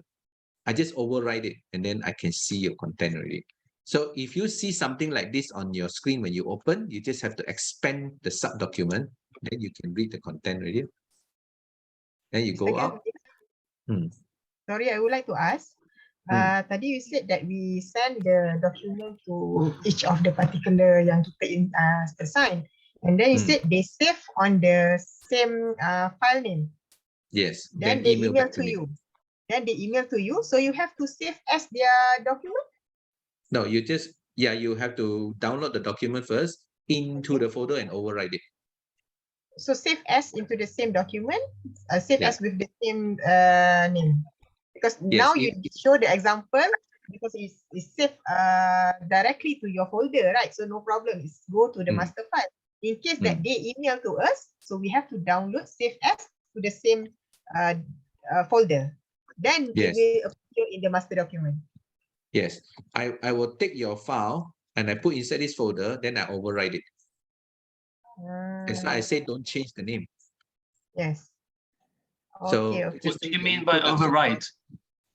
Sorry? Replace kot, replace just Ah. replace. Yeah lah, Save as. it's called replace lah, right?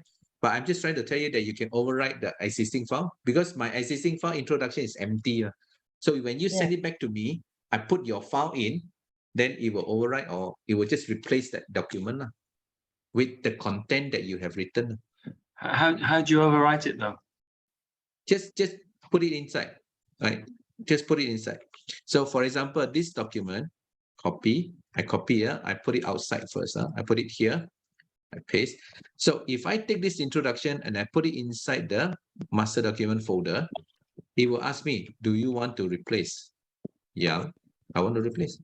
Because my original is empty, so I just replace it with the one that you sent to me with the content.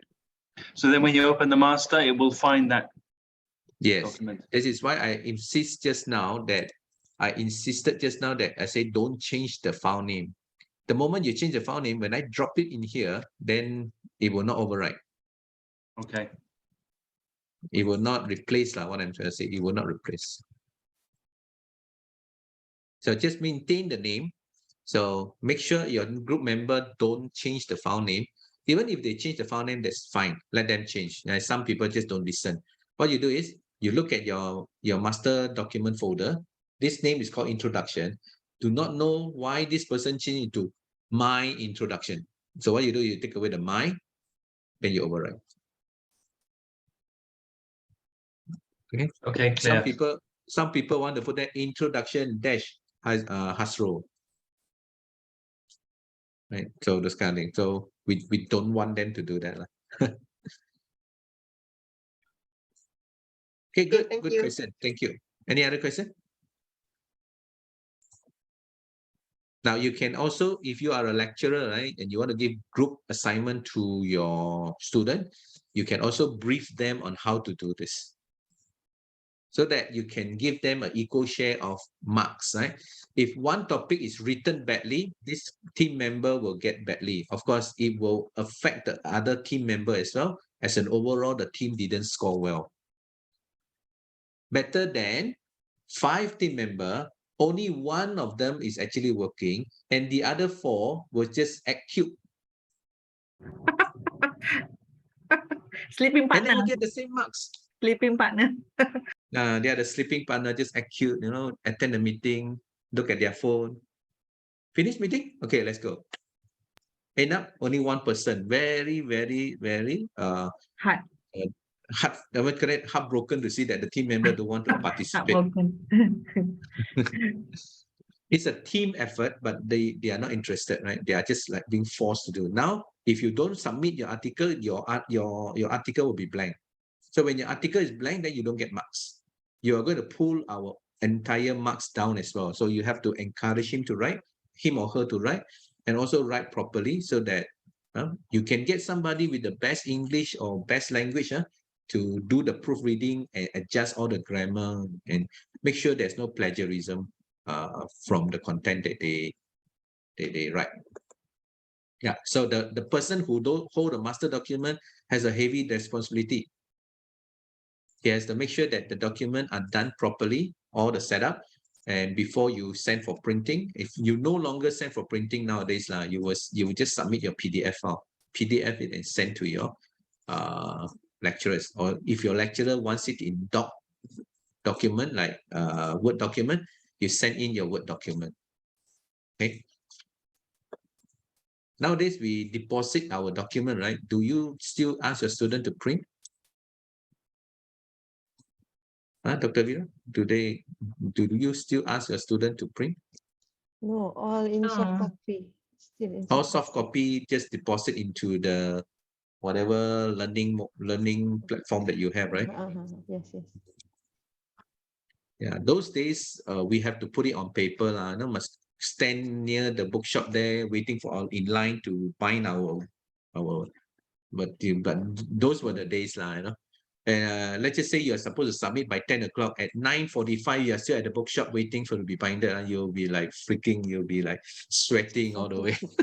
You'll be late and minus marks, you know. And the night before, you actually didn't sleep. Why? Because you're busy getting your document done. Now, with the help from the previous session and now, you notice or not, formatting can be done in just like 30 to 1 hour, 30 minutes to 1 hour. And then the collection of information can be done in just 1 to 2 days. So we don't really need one whole week to do one assignment like this. So if everybody chip in, you give a deadline, by a certain date, everybody must bring in to read the first draft, to do the correction, and get everybody to approve. After that, you submit. Okay. Sorry. It's okay. Yes, please. One by one. Helena? Dr. Helena first. Mr. Kelvin, this one sangat membantu. Mr. Kelvin, yang macam ni, yang sebab dalam Word saya tak ada pula perkataan outlining. Macam mana Mr. Kelvin boleh dapat perkataan outlining dekat atas ni? Pergi ke view. Oh, pergi ke view. Depan sekali. Tak boleh tak ada. Mesti ada. Wah, okey, sekejap saya cuba tengok. Kejap ya, Boleh, view. tak mungkin tak ada. And then pergi ke outline. Yes, kecil. Okay, right, nampak. Thank you so much. You tahu tak, outline ni bukan baru tau. Oh. Dah berkurun dah. Tapi bagi saya baru. Bagi you barulah. Yes. Tapi ini dah lama dah. Memang dah kat sana. Oh, okay. Thank you so much. So tak mungkin tak ada. Tadi you kata tak ada, saya tak mungkin. You tangan special sangat. Kecuali you bukan guna Word. You guna Google Doc. Google Doc kan tak ada. Yes, understand. Thank you so much. If you are not using Microsoft Word, right, and you're using WPS, kan WPS is free? Are you aware of WPS? WPS can do exactly the same like what we are doing now. Because WPS copy exactly like Microsoft Word. Now, if some of you here thinks that Microsoft Office is expensive, you are no longer a student, you are already working, and if your university have the license, then good. But if your university don't have the license, you have to buy it yourself. It's going to be like 100 over ringgit per year. So if it's 100 over ringgit per year, if you use it often, good. But if you don't use it, you feel like it's a waste. So you can resort to some free version of WPS. Okay, so you can tell your student also, if they cannot afford, ask them to use WPS. Okay. Janji kerja mesti siap. Jangan bagi saya alasan. Tak ada Microsoft Office, I only have Notepad. Jangan terima all this. Just tell them, go to WPS, use it. Download and use it. It's free. Don't give me reason that you don't have Microsoft Word. Right? Make sure things are done. So you show them, go to WPS and ask them to download and use it. It's free of charge. Okay? Kalau nak yang berbayar pun ada. But no need lah. The WPS, the not paid version also can do already. Okay, so jangan suruh mereka membangau pula. Mr. Kelvin, just now when you started this, the garden company introduction, all must be in heading 1 lah kan? Yes, tak boleh heading just, 1. Okay. Heading 1. Jadi dia adalah satu yang selari ya. Heading 1 is level 1. Or shall I say level 1 is heading 1. Oh, okay. Okay. Not just simply write macam tu saja, kena ada nama heading lah. Okay. Kalau dia bukan heading 1, tak apa. Katakanlah dia masuk ke sini, dia macam ini. Dia macam ini. Okay, ini sepatutnya title. Then you change it to level 1 lah. You click this drop down, you say, oh, make it level 1 lah. And level 1 is always heading 1. Dia akan automatically guna heading 1. Oh, okay. So not necessarily we start with heading. We can use body text and then later we change to level 1. You can come in here and promote it. Oh, okay. Now, there is something else here that you should also know. It's called show level. Now, I'm in my outline view, show level. So I'm actually looking at everything now. Everything. So when I click show level, I say show level 1. These are all the level 1. Now you notice some of them are plus, some of them are minus. Kan? Some of them are minus. Now, plus means there's a content. The minus one, that means there's no content. So you can click the plus sign, and they will open up the content for you. Just that particular topic lah. The rest of them, dia tak buka. Right? The rest of them tak buka. So if you want this to be open, you double click it. If you don't want this to open already, you finish reading this part, then you can double click the title here, you go back. So for those of you who are doing this, you say, oh, we shouldn't talk about the, we shouldn't talk about why compose, we should talk about what is composed, how do we make it, then only why compose. So you click this title, you bring it down. So you can rearrange it. Well, you can rearrange the title as you wish. So you can pull it down and position it. So I nak letak di after hot or cold. So the why compose now is at the after the hot or cold. Then you realize, hey, no, it's before hot or cold. Okay, tarik ini dan atas. Okay, so sorry I will take this one down lah. Ambil ni, tarik dia ke bawah. Oops, sorry. Susah nak buat mouse saya ni. So this one, then I move it. They say, lock the sub-document. Okay, the sub-document is locked. Okay. Right. So it says that it asked me to lock the sub-document. So I tak mau lah. So I click this one. I can't put it in between because it's locked. So I put this one, I can put on top. I must put into the area that is not locked. Now, after I have completed, so the final draft is ready. So what I will do is, over here, I will just make sure that all this document I'm showing all. Bila dah siap, showing all. Then I go all the way to the top. Page home. Go to the top. Then I will make sure that this document is unlinked. So I got so many sections, I unlink. Now, what's the meaning of unlink? I mean, remember just now, Hasro is the one doing this topic called introduction. So Hasro is doing it. He has a file, then my file.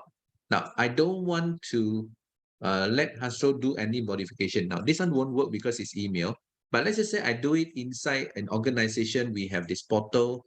We put a file inside the portal, a folder.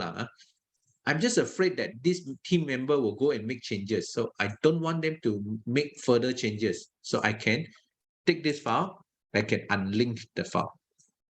So when I unlink, I mean, whatever the introduction file just now inside this folder, the introduction, whatever changes I make inside here, it will not go to the master anymore. So in bahasa, we call it, kita putuskan hubungan dia. Ceraikan dia. So we don't want to have any connection to this document anymore. So we unlink it. So you can do that if you want. Because it's already approved and final draft. So tak payahlah. But usually what I will do is, I will unlink everything, but I will save as a different file. I will put there -final.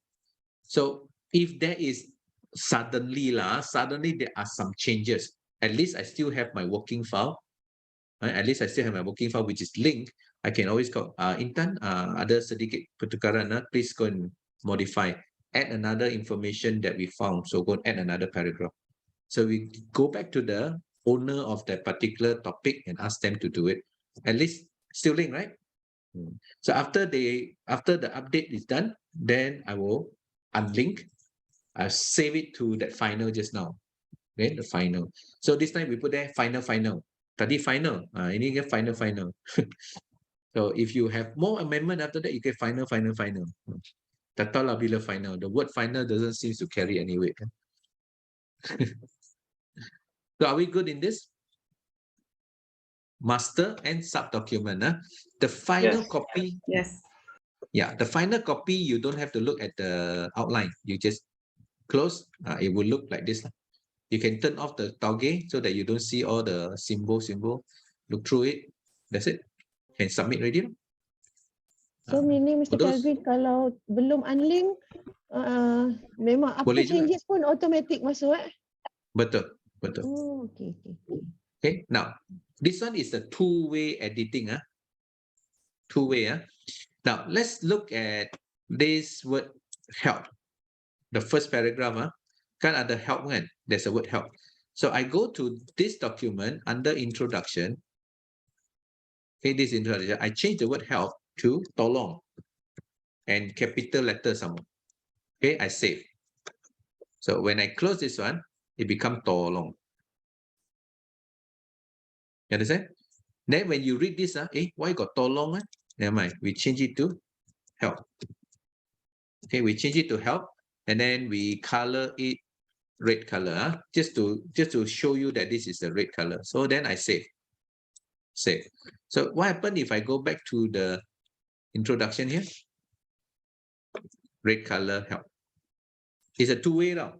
If I'm in the master document, I edit something, that sub-document will also be edited. It's a two-way edit. It's not one way. Quite interesting, Mr. Kelvin, kan? Now, because we do not know, we go through the hard way lah. Saya tunggu Helena finish, I copy and paste. Yes. Oh, ada perubahan lah. Yes. Tak tahu macam mana nak tolong. Ya, betul. So now we don't worry. As long as you have edited, you give it back to me, I overwrite, and I get my document ready as well. Okay, so some of the spelling got error. I tukar lah, tak payah suruh Helena tukar. I tukar sajalah kat sini. So when I change here, Helena, your document is also changed. Okay. Right, quite interesting. Baik kita orang pandai buat paper pun memang akan relate macam ni juga. Betul. Banyak elemen. Yalah, selalu kita buat dalam Google Doc kan, sama-sama on the same paper, but now it seems that we can do it separately. Is there an option to make the Word a bit like Google Doc, where you can work online together, collaborate online? That will be in OneDrive, where you do actually click this button here, share, and you share it to your OneDrive, then everybody can open the file and edit at the same time. I see. So Google, they use the Google Drive. So here, you use the OneDrive. If you're using Microsoft Office, OneDrive. So when you publish it and share in the OneDrive, you are allowed to tell who are you going to share it with. So who are they? So when I click this one, it's a Word document. Attach this one. So who am I going to share this with? Okay, so who are they? Give them the email. Anybody with the link can edit. So within your team member, there are 5 of them. So you send to the 4. So they are able to access your OneDrive. So in your OneDrive, they can open up the file and they can change it. In that case, you don't have to use the outline view. But then, how many of us can actually open the file at the same time? So it will be confusing for everyone. So it's better to let them edit their own file. So still use this master and subdocument. Still put it, so everything load it into the OneDrive and tell them to edit their own drive, their own document. So you don't do this share. Don't do the share.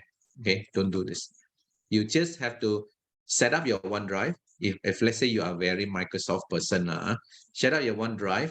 And what you do is you put all the introduction, why compose, all the topics. You tell them, go to the OneDrive. I'm going to share a folder. So everyone will go into the OneDrive and download a copy of it, work on it. Then when you finish, you save it and overwrite into the folder. So for the master holder, the master document holder, when he or she open the file, it will be an updated version. So the technology is a bit different from Google. Google is public, but this one is personal. So if you have your OneDrive, which is a personal drive, you're going to share that one little folder to your team member.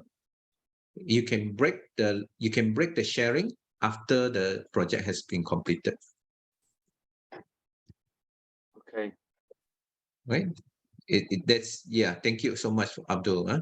Abdul Shakur. Yes. Thank you so much. So what Google can do, Microsoft try to follow.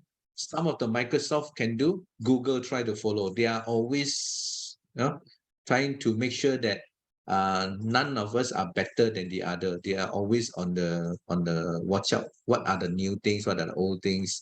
Try to make it in a way. Usually, no, those days Microsoft don't have such thing called a common shared folder. Now we have.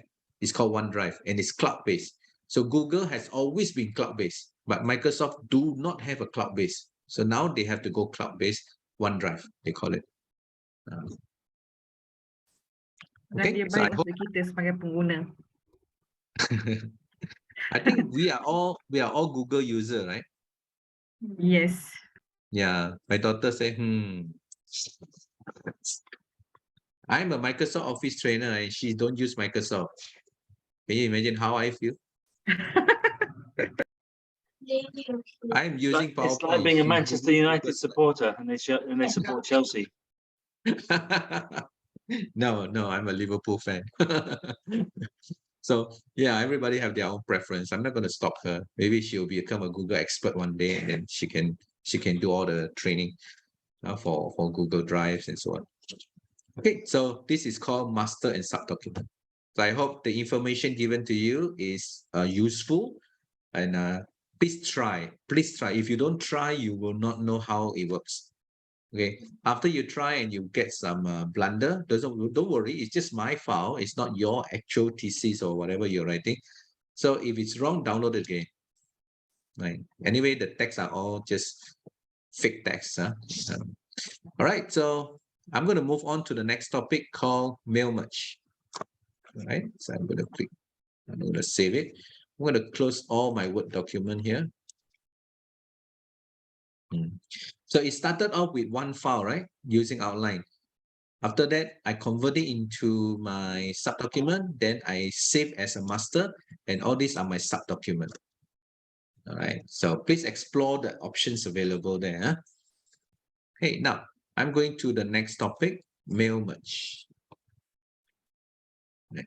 Now, what mail merge actually do here is it is sending one document to many recipients. I have a document, maybe it's a circular, but I want to personalize this particular letter. When I send it, everyone will see, Dear Abdul Shako, Dear Fazila, Dear Shahazilia. You have all that terms, all your names are there. So when you read that document, it feels personalized. It's not like Dear All. Not that kind of document. Huh? So you know that document is not only for you, but it's for everybody. But when you send the document out, you want it to be something that personalized to that person. So how do you personalize it? Huh? So in order to work with mail merge, you need two documents. One is your database of who you are going to send it to. And the second document is, of course, is the document that you want to merge. Which means I have altogether inside here, I have about 39 different customer. I want to send a letter, right? And a promotion letter, this promotion mail merge letter. I want to send it to these 29 people, and it's a personalized letter, not dear all kind of thing. Huh? So let's take a look at the customer database first. The customer database. It's an Excel file, and it has nothing special. But there are certain requirements I need you to follow, right? So like I said, they are all together, not 39, but 29. I got 29 customer here, and these are all their names. So customer ABCD and the AABBCC. So these are all their names and fake. They are fake names. Or these are fake names. Okay. So what I need from you when you do this is make sure that the first row is the title of your information. Okay. First row is the title of your information. Now, I don't have an email in this. If you have all the email, you can put in all the email here. And you can take this like you are sending out email, but it's a personalized email. You can do that. but you need to use Microsoft Outlook that is linked together in your application, Outlook. Now, this is the title, first row, and everything else is your data. So let's look at some of the name here. Let's look at some of the name. So we have first name. Let's look at the first name. We have Anna. We have Antonio, Thomas, Christina, Martin, Francisco, Ming Yang, and blah, blah, blah. These are the few people. So just remember a few of these names, 6 of this. Anna Bedek. We have Antonio, don't know how to spell this, and Thomas Exon, Christina Lee, Martin O'Donnell, and Francisca Perez. Right? So all these are the customer. So I'm going to send a letter to all of them. Send a letter. Now I'm talking about a snail mail where you actually go to the post office and send. We're going to talk about that. And if I have the email, I can email it out as well. Now, why is the reason for me to remove this email here is because I made a blunder earlier. I mean, not earlier, but one of those sessions. I have an email here. And I accidentally clicked the button send. And guess what? I'm getting all the mail daemon in my mailbox because cannot be sent. And when they cannot be sent, Outlook will keep trying to send. And I keep getting that. So I remove this. I just don't want the accident to happen again. All right, never mind. If you see this, at least I have the title, then you know what are they. I just want to show you. I'm not going to click the send anytime. Anyway, right? So this is my database, 29. So you remember some of these names. We have their address, their phone number, blah, blah, blah, and all this. Okay. So remember to close the database. You cannot have your database open while you are doing your mail merge. You have to close your Microsoft Excel file. I'll repeat, you have to close this. So I close. Right? I'm not going to save it. I'm just going to leave it. I didn't change anything anyway. Now I will open up my letter. So I name this as mail merge. Double click it. So I have a very simple letter that I'm planning to send to all my customers, informing them that we are actually celebrating our 10th anniversary of the garden company, right? So if you look here, it says there 10th anniversary. And you are giving a 10% off store-wide everywhere, right? Everywhere that you go with a good garden company, you will get a 10% discount. So this letter have to be sent out to all my 29 customers. So how can I do that? So in the letter, the top part is my letterhead, then the date of the letter, followed by who are my recipient. So I need to put in the recipient address and then followed by dear, what is their name? Okay, so this is where I'm going to insert the address. Now, previously, before I know mail merge, I will have my Excel file open. I have my Word file open. So I go to the name, copy, paste, copy, paste, copy, paste the information. I'm done with one. I print it out. Then I move on to the second one, third one, fourth one. And if I have to send to 100 customers, I have to work overtime. Okay, so my boss said I must send out by today. So most probably if I start now for the 100 names, I can finish by 4 or 5 o'clock. If I'm fast with my copy and paste and I skip lunch. However, I'm not going to do that. I'm just going to do this very quickly using mail merge. So to start the mail merge, anyway, mail merge is a process. That means when I say process, there will be step 1, step 2, step 3, and so on. So it will only work if you follow the steps. Okay. Now the ribbon that you are going to look at is called the ribbon mailing up here. It's next to your reference mailing. They have their own ribbon on its own. So if you go to the mailing, you notice all the buttons are gray out. None of these buttons are active. See? None of them are active except the first few, except these first 4. Right now, we don't have any information connected to our Word document. Remember, I showed you the database just now. That database at the moment is not connected to this Word document. So now we're going to connect. So please ignore the first part here. This one is to create individual one item only. But I'm not interested in creating one item. I want to start a mail merge. So let's start with this document and say, let's start mailing. And this is actually a letter. A letter. So I click a letter. So now this document, I want to connect to the database I showed you earlier. So I go to this select recipient. Now I have choices such as type a new list. Now, if I don't have any existing database, I will type a new list here. However, I already have it. I show you my Word, my Excel document earlier. So I'm going to do that. I'm going to use this and say use the existing list.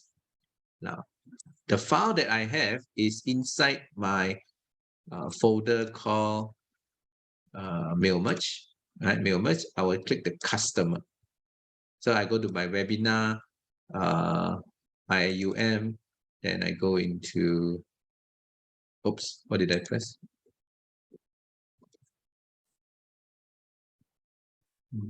IUM, where's my file? Oops, the folder is not there. So I'll just go to this one. Then I go to this customer XLSX, open. Now, when I open it, they ask me, which worksheet is that? Of course, it's the first worksheet. There's only one worksheet, by the way. You click there. So now we are connected. Do you notice now all the buttons come alive? All these buttons, they are alive now. Earlier, it was just all gray out. So all of a sudden, they are active. Right now, what happened now is you can actually go into this third button here, edit recipient list. You can click that. Now, let's go through the names. Do you remember these names? We have Anna, Antonio, Thomas, Christina, Martin, and Francisco. Remember, I told you to remember the 6 names. These are the 6 names that you see. It's the same name that you found in Microsoft Excel earlier. So now your Word document and your Excel document, they are linked. All the names in my Excel will flow one by one into my Word document. So it's connected. So nothing to change here. Unless you say, no, I don't want to send it to all of them. I just want to send to all those from, let's just say, LA. I only want to send to all my customer in LA. Yeah, you can do that. You can do that. You can just go to the filter and decide where you want to send it to. Now, I only have 29, but then I will just send to all of them. I'm not going to filter anything. So I'm just going to click OK. Okay, I'm going to click OK. Now, once I hit OK, that means I already know that the Word document and the Excel document is connected, and I have took a look at the what you call it, the content, the connection. So the next thing I want to look into now is I will click in this area, because this is where I want to put the recipient address. So the recipient address, I will go to the next group here that says write and insert the field. Right, and insert the field. So this is what I'm going to focus on. Insert merge field. Now don't click this top button, but click the one with the arrow. Click the one with the arrow. So I put my cursor here. I go to this drop down. Now, if you look at all this title, this is the same exact title I have in my Microsoft Excel databases now.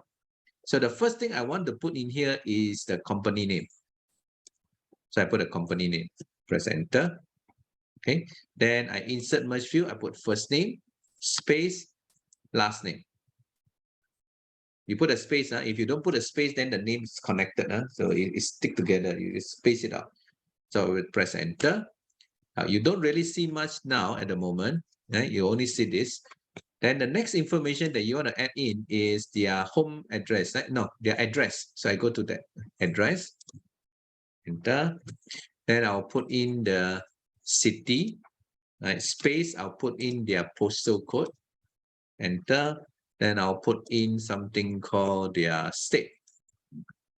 Right? Space, put in the country. Country origin. Right? So enter, enter. Now I put there dear I'll go to the first name. That's it. Comma. Okay, so done. I have just arranged it in the way I want. Now, of course, if you feel that, okay, the company name should be bold. Okay, the name should be italic. Go ahead, format them, just like how you normally use in your Microsoft Word, just format them. So once you are finished, you are ready to go to the next step. Remember, I told you it's a process. So the first process is start your mail merge, connect the document. The second one is write your document. The third one is to preview the result. This one, preview the result. So if I click the preview result, this is how I look like. Company A, NRB, NRBEDX, then 123 First Street, Seattle 9999, the Washington, USA. So if I click on this navigator, I can go to the second record, the third record, the fourth record, the fifth record. I don't have to do those things I used to do, copy, paste, copy, paste, copy, paste the entire evening. Now I don't have to do that. I just have to check through. This is for you to check. That's why they call it the preview. Just to check through if everything is okay. Once it's done, you have done checking, everything is good. Then what you do is go to the finish and merge. Then you tell them to print the document. So once you click the print document, you say, yes, I want to print all my 29 records. I click OK. After this step, I won't click OK anymore. If I click OK, it will go to my printer. I'm not going to, but yeah, I take precaution. I'm going to print it as PDF. I'm not going to print it as to my printer. I changed the printer driver to just PDF in case I accidentally press OK. So this is where you decide to print. And once you click, now what happens is you go to your printer, you can expect 29 pieces of letter. If this letter is just a single page, if it's just a single page like this, then okay, it's just one page. That means you're going to have 29 pages of the same letter with different names on it. Do you like what you see? Of course. Yes, definitely. So easy. Yes, so this is like you have your database of your students' marks, your student marks. So you can have a what kind of exam slip, or maybe in your class you want to give them like appreciation award or something like that. You just put down their subject, their marks, and then print it out, right? Thank them for the effort and so on. Why not, right? Sorry, Yeah. I'm going to ask. Just now you said that we personalize and print. What if you want to save the soft copy and email to them? So then you just send email message then. Email message, right? Send email message. So if I click this and send email message, we have a field that says email, right? Sorry, we have a field that says email, remember? But remember that email, I actually make it empty. You can put in your subject matter and you click OK. The next thing you know, you open up your Outlook, email sent out. So that was the trouble I got myself into because of that email. But this is sent through Outlook only, kan? Cannot be Outlook from only. If you're using Gmail, they will not connect to your Gmail. Okay. Microsoft, where can they use Gmail? Betul. Okay. Mr. Kelvin. Yes, Suhaila. I cannot link my Excel file. You are in which planet? Sorry, I I think just type it. you are too near to another device. That's why there's a feedback. Why don't you type in the chat? Let me see. Suhaila.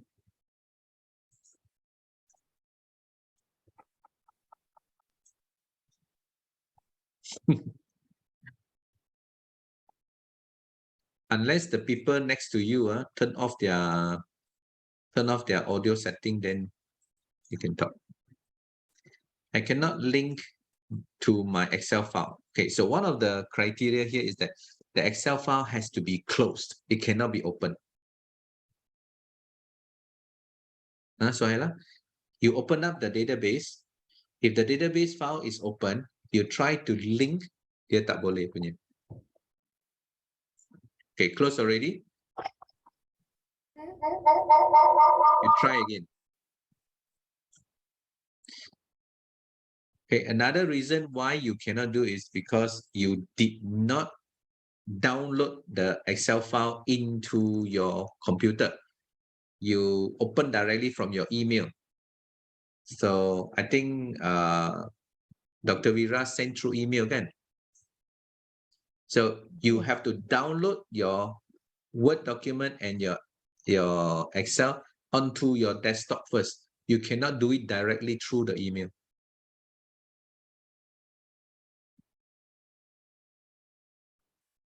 Now, please try to download both the file, then you connect again. Now, this happens a lot because students, they download from the email, they immediately just use from the email. So the email is a temporary folder only. So you must take that file out, put it into your desktop, your C drive, your desktop, and you can connect from there. Yeah, put in a similar folder will be easy for you to find.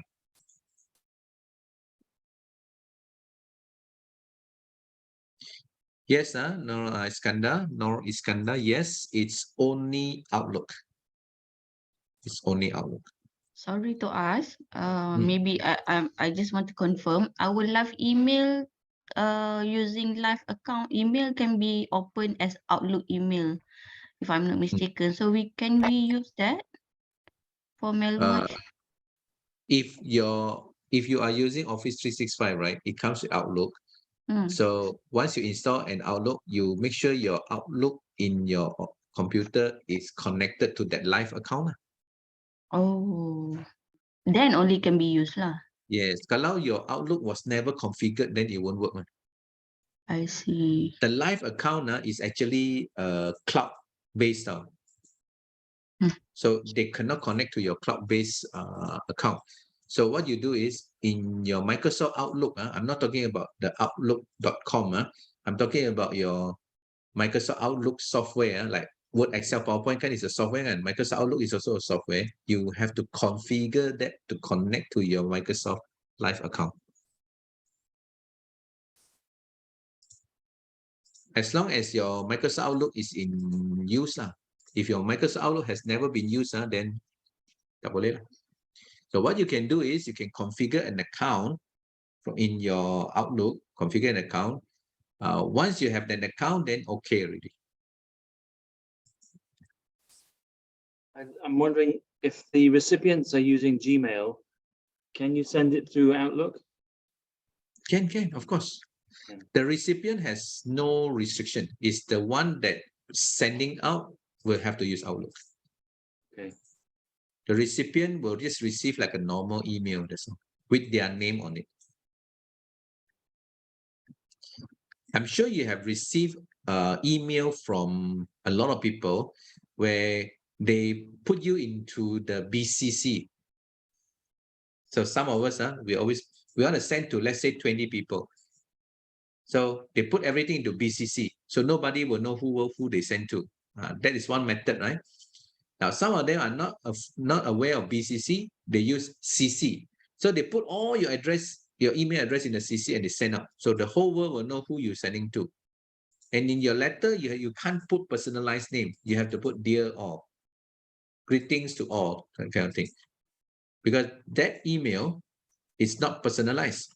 But if you use this method, then it's personalized. Each email will have like, dear Abdul Shakro, dear Shahazila, dear Halina, dear Nurul, dear Balal, Dr. Balal. Yes, dear Cairo. They have that name there in each of the email. Just like how you see on the screen now, Company E, Martin O'Donnell. So when this email was sent out, then Martin will see, hey, my name is there. Correspond to the email address, and this is the email that is sent out. Mr. Kelvin, is it possible like we have tadi apa tu preview kan? Can we save individually? Like say kita nak save individually, lepas tu kita tak nak guna our live account, we want to send from our Gmail, which is a long way kan? So is it possible to Yeah, of course. You just do like normal lah. Just do like normal. What you can do, I think, is this one lah. Edit individual document lah. Oh, okay. The button here, edit individual document lah. You can do that. So click here, merge to document, merge to new document. But then this is one document with all the email, no? With all the letter. No? It's one document only, but to all the letter.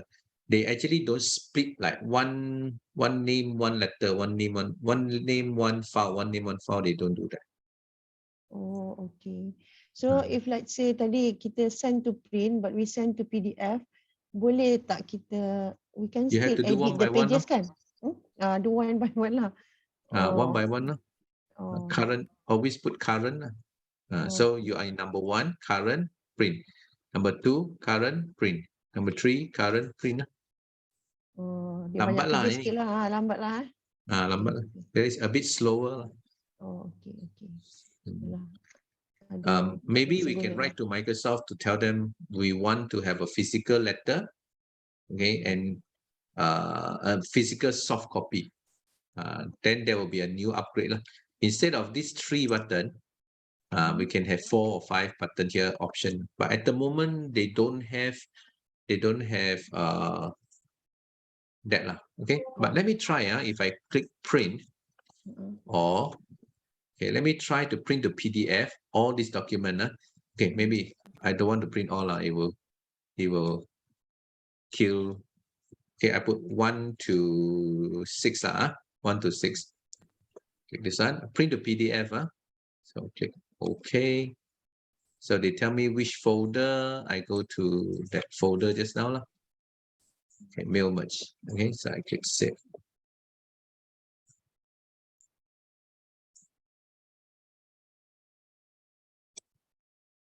Oh, name. Let's call this one letter. Okay. Let's see the folder. See, it's only one file. And one file inside there got 6 email, 6 letters. 1, 2, 3, and 4. So still, it will not give you individual file. Tak boleh. Okay. As far as I'm concerned memang don't have this feature And actually, you are not the first one who asked for this Everybody is asking for it because we are moving into digital era. So for those of you who print certificate, you can use mail merge also. So you design your cert in Microsoft Word. When you design it, I'm sure your certificate is a pre-printed certificate. No? So what you do is, if let's say your certificate is a portrait one, then you just take the positioning of all the wording. That's all. You don't have to put the design. So what you do is you insert your certificate. You scan, you put the insert certificate into the page, send it to the back, and then you place all your text box around here and do the mail merge. Then that picture, take it out. So you try to print one copy whether they fit in nicely, and then that's it. You can continue to print for the rest of the name. Okay, you don't have to okay, peserta number 1, highlight, copy name, come here, paste. So you have 200 participants. You have to be very hardworking to print that 200 certificate. So all you need to do is just compile all the attendance of the 200 over students. Then when they finish, you just click print. Then the certificate will be printed in your printer. You just have to put those pre-printed certificate into the tray and then just print. The design is plain one, but then when they print out, nice. So if you're using color printer, don't put one stack. Put 1 pieces, 2 pieces each time. Until your printer jam. Unless you have a heavy duty printer, then you go ahead. Yang kita beli bubble jet lah, don't know, desk jet lah, all that cannot heavy duty. After you print 10 pieces, you better stop. Don't print 200 pages, sekali goes color printer.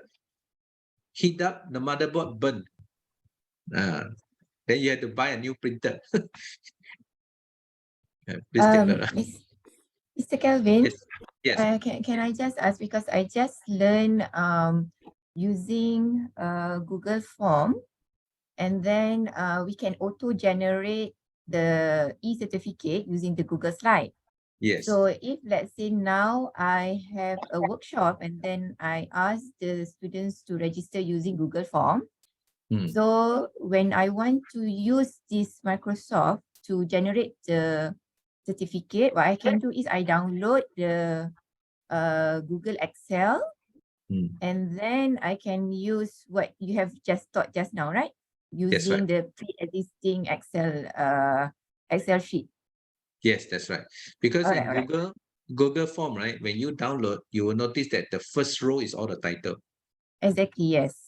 That's already a good thing already. Then you just have to save that as an Excel file.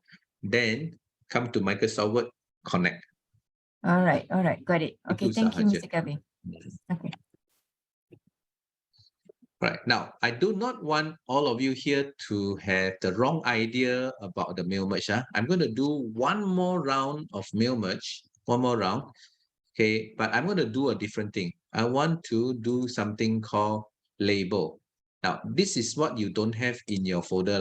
I last minute add on one.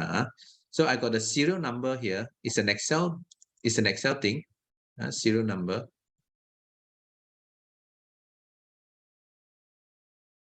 So I have serial number 1 up to 30. Serial number 1 up to 30. So I use Microsoft Excel. So this is the title called serial number.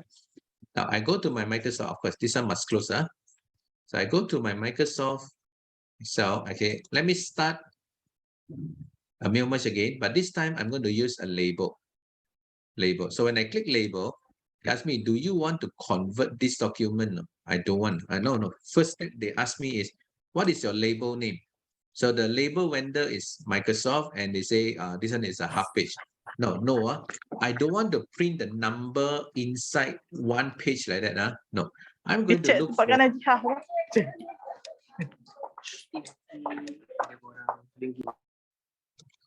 Okay, so I think there's a accidental incident just now, right? So I will go to this vendor. I will look for Avery, A-V-E-R-Y, Avery, and I'm going to use something called the US standard, or maybe A4, A5 A4 or A5. So this is the vendor I'm going to use, Avery. There are many different kind of setting here. So I will scroll down and look for the one that has 5-digit number. Now I sudah lama cari this one, right? Okay, so I want to look for something like this. 230. Okay, 23025. Okay, let me just click and see first. No, not this one.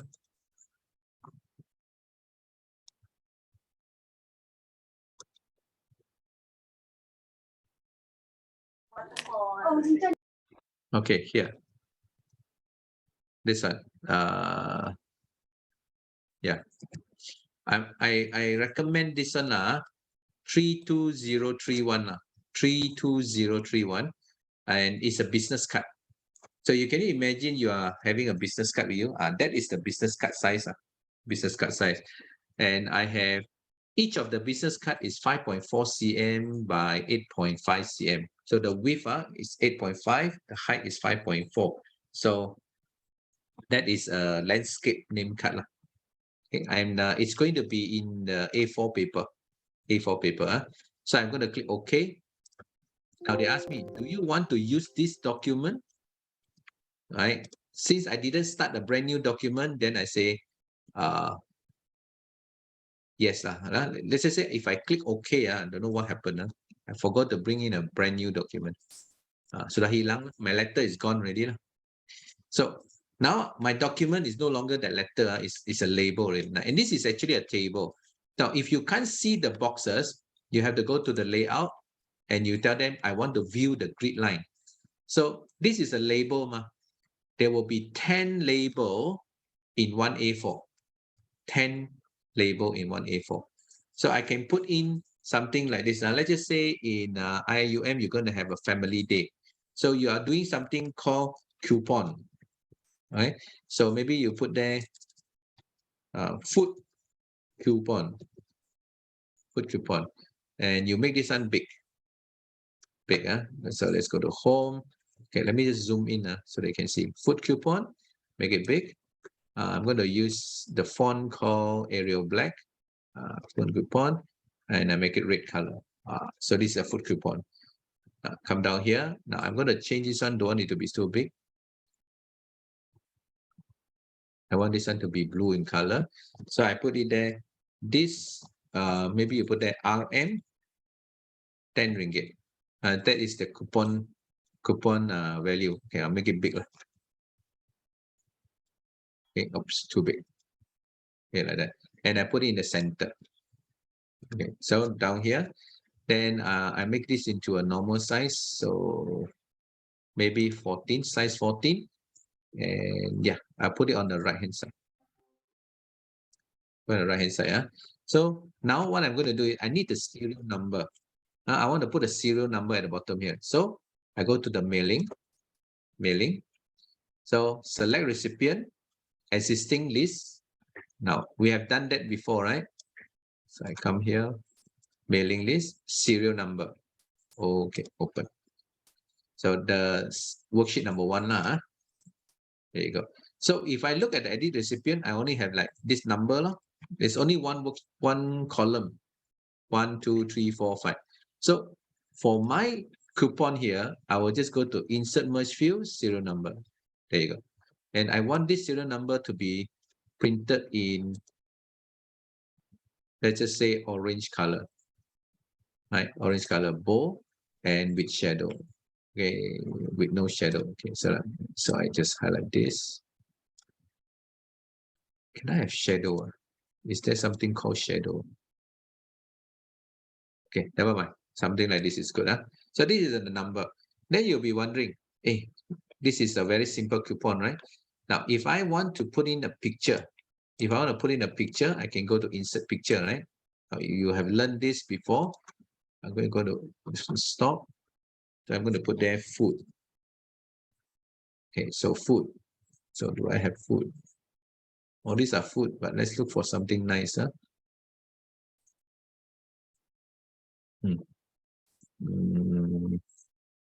Okay, what is a real food?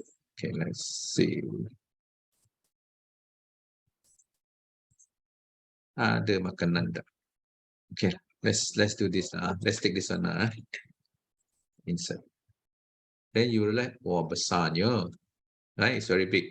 So what you do is you can make it small, and you tell them that I want this one to be placed in front of text first. Let's place in front of text first. So I can put this one on top like that. Okay, I will crop it a little bit so that they will fill in and then. Okay, ini adalah makanan. And what I'm going to do is I'll click the picture, transparency. I want it to be very transparent. Macam ini. Then I will tell this to send it to behind the text. Di belakang. So all this is in front now. Now I'm actually designing my coupon. Design my coupon. Now let me undo this. I just have to make this one bigger. Macam ni. Okay, so I have to send this one to back. So click this guy, right click, send to back. No, not send to back. Apa tu? This one, behind the text. Okay, done. Now this is one coupon. How can I make sure that all of it will go to the rest of the boxes? In my mailing, if I'm preparing something called a label, I have one extra button here that I must click. It's called update label. Okay, update label. So I click this update label. Ta-da! Okay, so I go to the first one here. I think this is very hard to read. I want to make it black color. Black color. All right. So when I make the changes in the first box here, I just update, everything will become black. So this is number 1, number 2, number 3, number 4, number 5, number 6. So my coupon will not be repeated. So one fine day, I am going to do a sort of like a fun fair or a family day or whatever, and you want to raise money, raise fund for your student club. You can start selling coupon. So one page is 100, 10 coupon. So anybody who buys 1 to 10 is this person. Then, so how many booklet that you want to sell? You make sure your Microsoft Excel continue the numbering.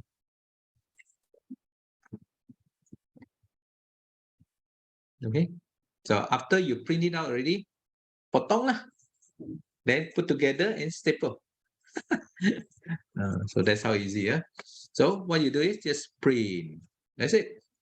So if you have serial number up to 1,000, don't print 1,000. 1,000 divide by 10. That means it's 100 piece. If your printer you think you can tahan 100, can stand the heat of 100 pieces, then okay. You don't have to print it on sticker. You can use a normal paper. It's okay.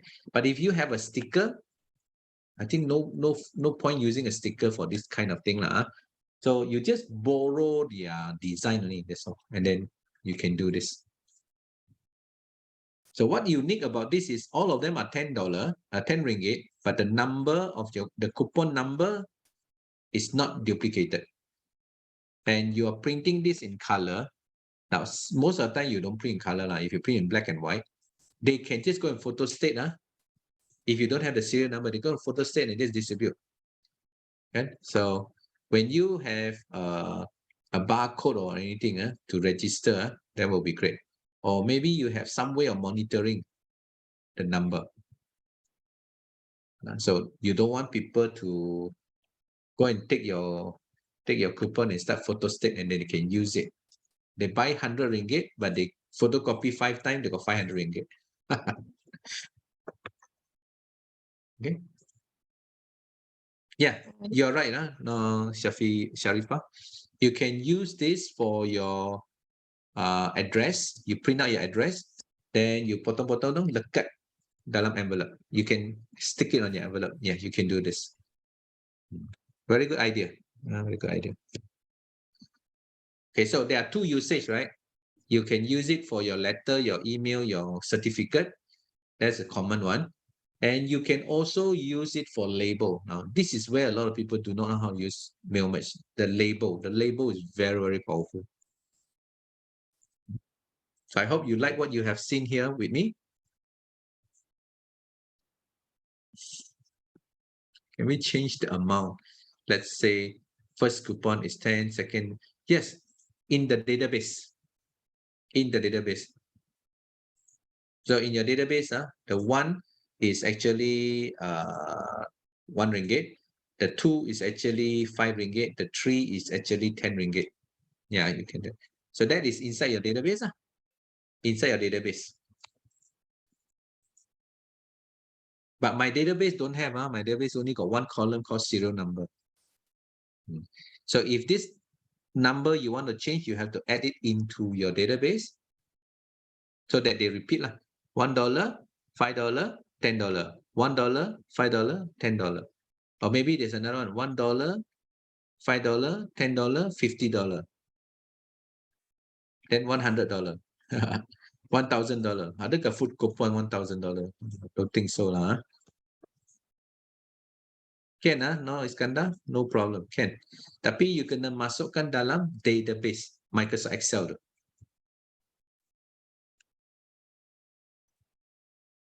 So I hope I give you ideas how you can use to simplify your work, manage it in a professional way. Jangan do one by one. You know? Most of us will do one by one and we end up very tiring. Okay, so Dr. Vera, that's it from me this round. Now it's a Q&A session and the closing. Yeah. Okay, thank you. Sorry. I was answering question. I think just now there are questions from siapa? Ada. Oh, I was looking at the earlier chat. lah, Ada. earlier. Kena go back lah kan. Apa soalan dia? How do we know the code number? I think the one that you show random just now kan. Suddenly keluar a lot of a lot of writing just now. So that is a question. Ya itu That one is because I lazy to write I malas nak tulis satu rencana kan.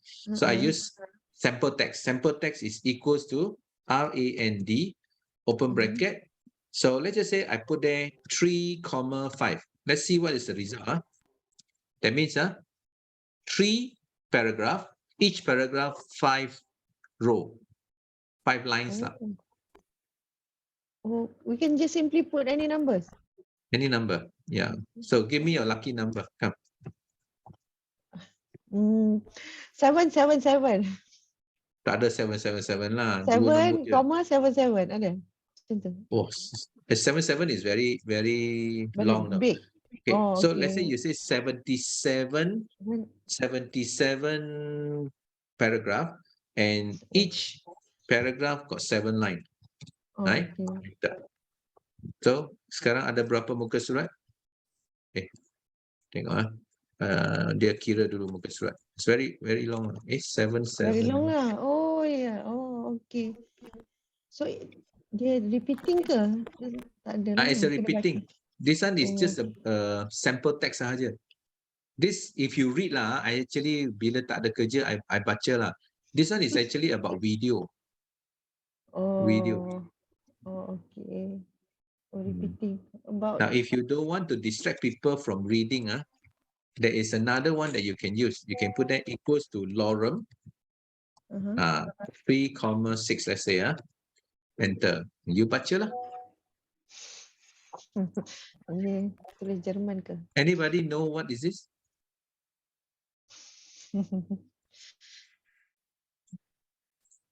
Mr. Abdul Shakur, do you read this?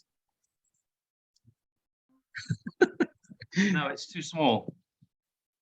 Too small. You're using a phone, is it? Now let me make it bigger. Looks like Greek. Do you understand? A few words, maybe. Few words. At least you understand. I don't even understand a single word from here. Right. So this one, we are using the word lorem. Now, we normally use this for sample text. No exact article, because I'm showing you how to do it. So I'm just using sample text. If you are preparing your work, then you use a proper write-up. But because you are teaching, we can use some sample text. So the one that can read is called random lah, R-A-N-D. Then you put there 5. 5 means 5 paragraph, and each paragraph has 4 lines. Okay, 4 or 5 lines, depending on the content.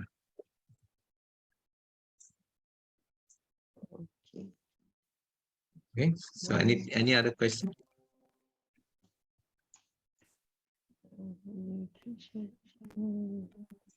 What else? So for those of you who can't follow because I speak so fast, don't worry, watch the video. Dr. Vera, you're going to send in all the video, right? Yes. We will upload to YouTube first, and then we will share the link in via email. Yes, thank you, Huda. Thank you for the kind words. So it doesn't stop here lah. The learning can continue, whichever challenges that you face using Microsoft Word, PowerPoint, or even Microsoft Excel, you can always try to message me. Give me some time to respond to you. Then We'll see whether we can find a solution. If we cannot, right? I don't understand what you're trying to tell me and so on. We can always schedule a Zoom meeting with you one-to-one, and we try to solve the issue. If let's say you have some sensitive information that you cannot openly talk to everyone, now let's do a one-to-one session, and you share your screen and tell me what to do. I'll try to advise you what is the best way to do the work. Okay. Sorry, maybe last question, Dr. Wira, boleh ke? Boleh. Okay. Actually, not that question lah, kot. Just like a request. Every semester in our office, we will send to students around more than 2,000 copies of soft copy of their result for screening lah, something. So I was using email, Gmail, that I use autocorrect software that I attach together with the email. But the pros would be at times the internet is not stable, and also the Gmail is having limited space, like 15 gig only. So I was thinking, if every semester we have around 2,000 up to 3,000, then the space will be out of space. So I was thinking of using this method. Yes. But So when you say that we have to use Mhm. Outlook too, I'm not sure whether IUM email, Gmail, or Live can be used as Okay. Outlook email. I suggest you give it a try. You have Microsoft Outlook software when you have Microsoft Office 365, just that you didn't set it up. So you go to your Outlook and set up an account. Okay. Use any existing email to connect to your to it. Let's just say you have your ium.edu, and you have that email, so you can set it up to your Outlook. Okay. Or you can ask your IT guy, your IT department, to create one account. Maybe you call it as admin dot your department name at ium.edu. So you give you one email account. So you set up that one. I mean, this email is only used to send out to student. All right. So means that the soft copy will remain in our laptop or PC. Yes. No need to do individual document. That is actually going to take up a lot of space. So you notice that this is only one document, and your Microsoft Excel. Your Microsoft Excel can have the 2,000 results. Just fill it into your Microsoft Word. All right. I will try to explore further. So like I said, you just set up your Outlook email, because you are from an education, what do you call that, EDU. EDU, definitely they have a server. So what happened is you can get your IT guys to set up another account for you just for this purpose, if they allow. If they allow.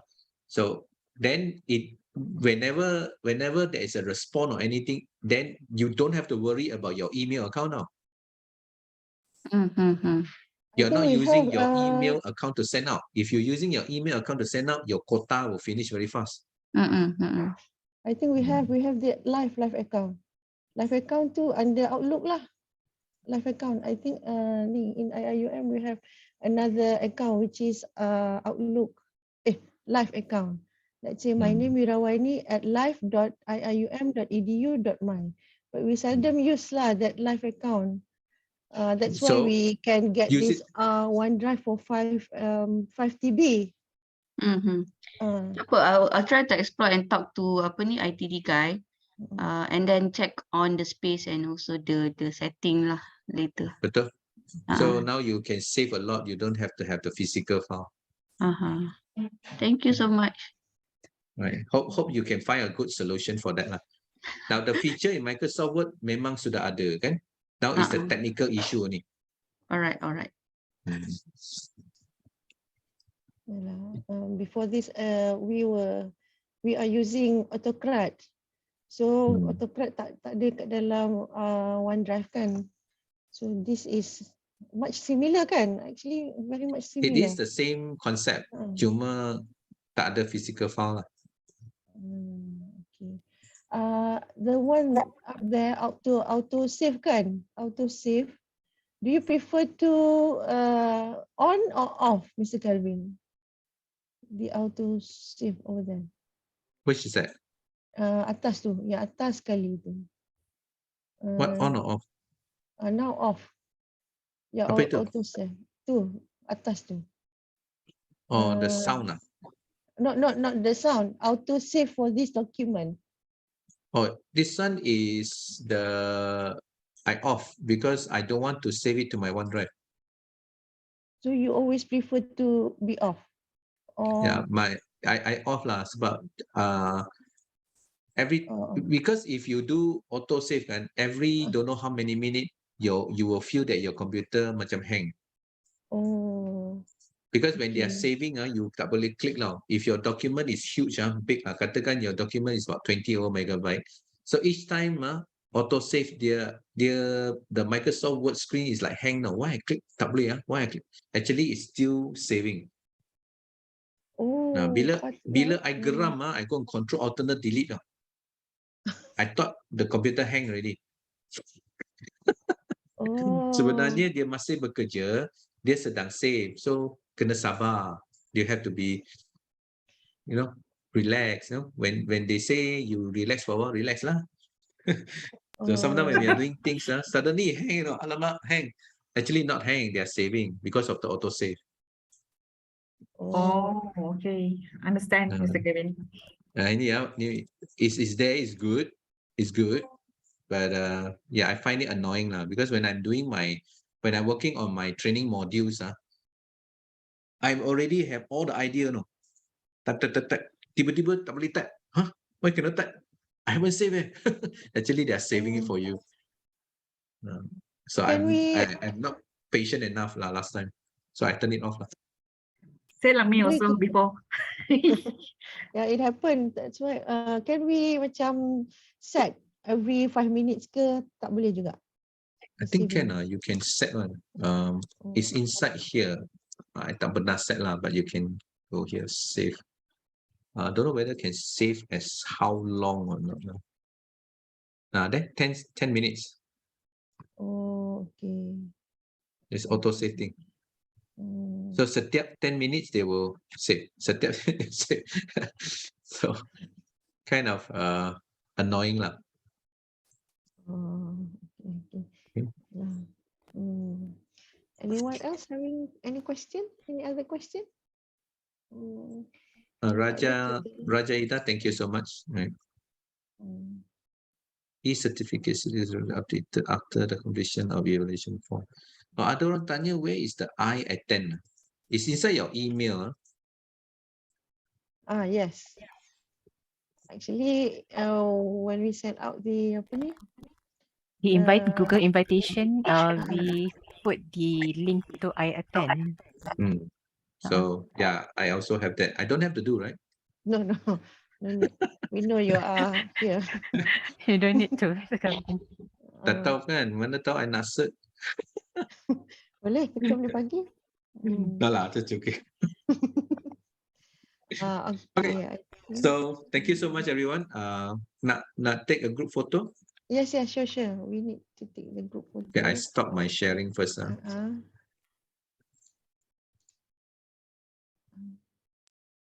Sekejap. I need to change the view gallery. Okay, please turn on your.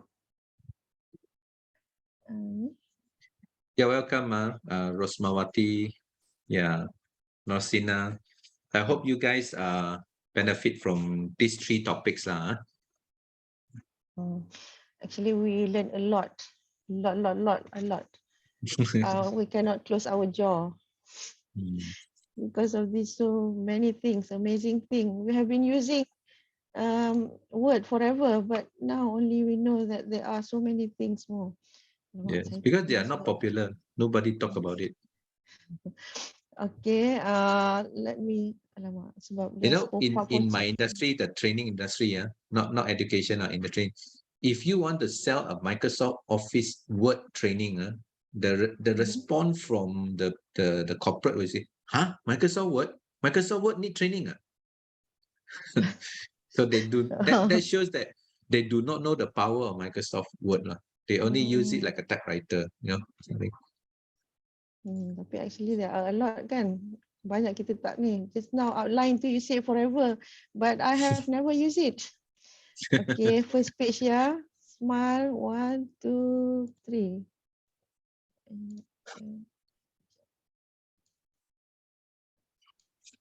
Okay, save. Save. Okay, second page. Second page. Okay. 1, 2, 3. Senyum jangan tak senyum. Senyum. Okay, save. Okay. Next page. We have 7 pages. Wow. 234 people. Okay. Hilda boleh tolong tak yang kemudian 7, 8, 7, 9, Everybody 7, page is 6. different now. Kalau you ambil, you kena ambil semua. Itulah. Nanti ada yang tertinggal pula. Senang kita nak check attendance lagi. With all these names. Page Semua 4. muda-muda saja. Ayo. All of you make me feel so old. Okay, save. Okay, page 5. Now page 5. Ada lagi ni.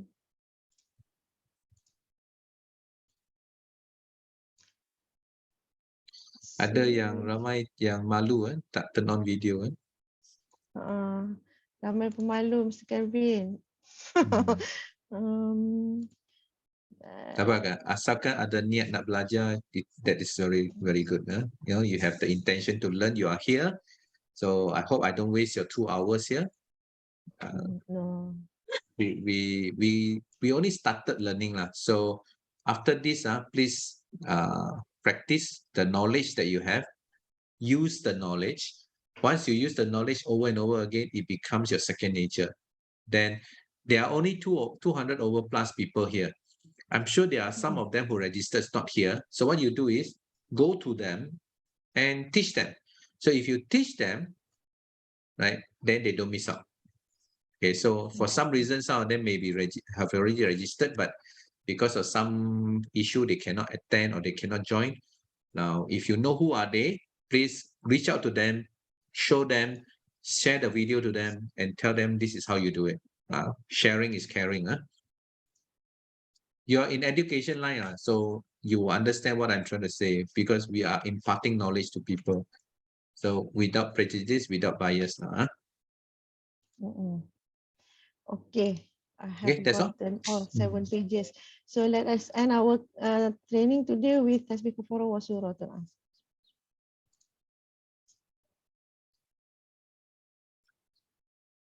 Thank you so much, Mr. Kelvin, and thank you everyone for your participation and for your attention. Dah ramai dah balik. Thank you so much ya Mr. Kelvin. Jangan serik, nanti kita panggil lagi ya.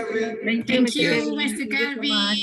Thank you, Mr. Thank you so much Call me again. everyone. Call me again for Nanti another datang session. lagi. Bye. Okay, Assalamualaikum. Bye-bye. Waalaikumsalam. Bye Mr. Kelvin.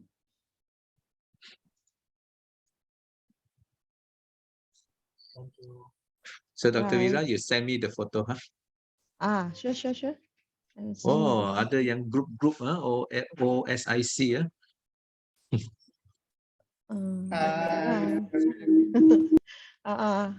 geng-geng dia They lah ni. group together in the one room. Bukan tak datang, cuma dia group sekali kan. Ramai-ramai sekali dengar. Ramai-ramai dalam satu bilik. Same goes with COMDDSDCE. Also.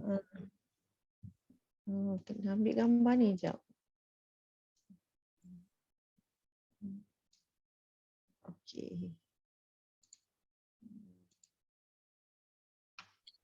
So I stopped the recording. Sure. Thank you so much.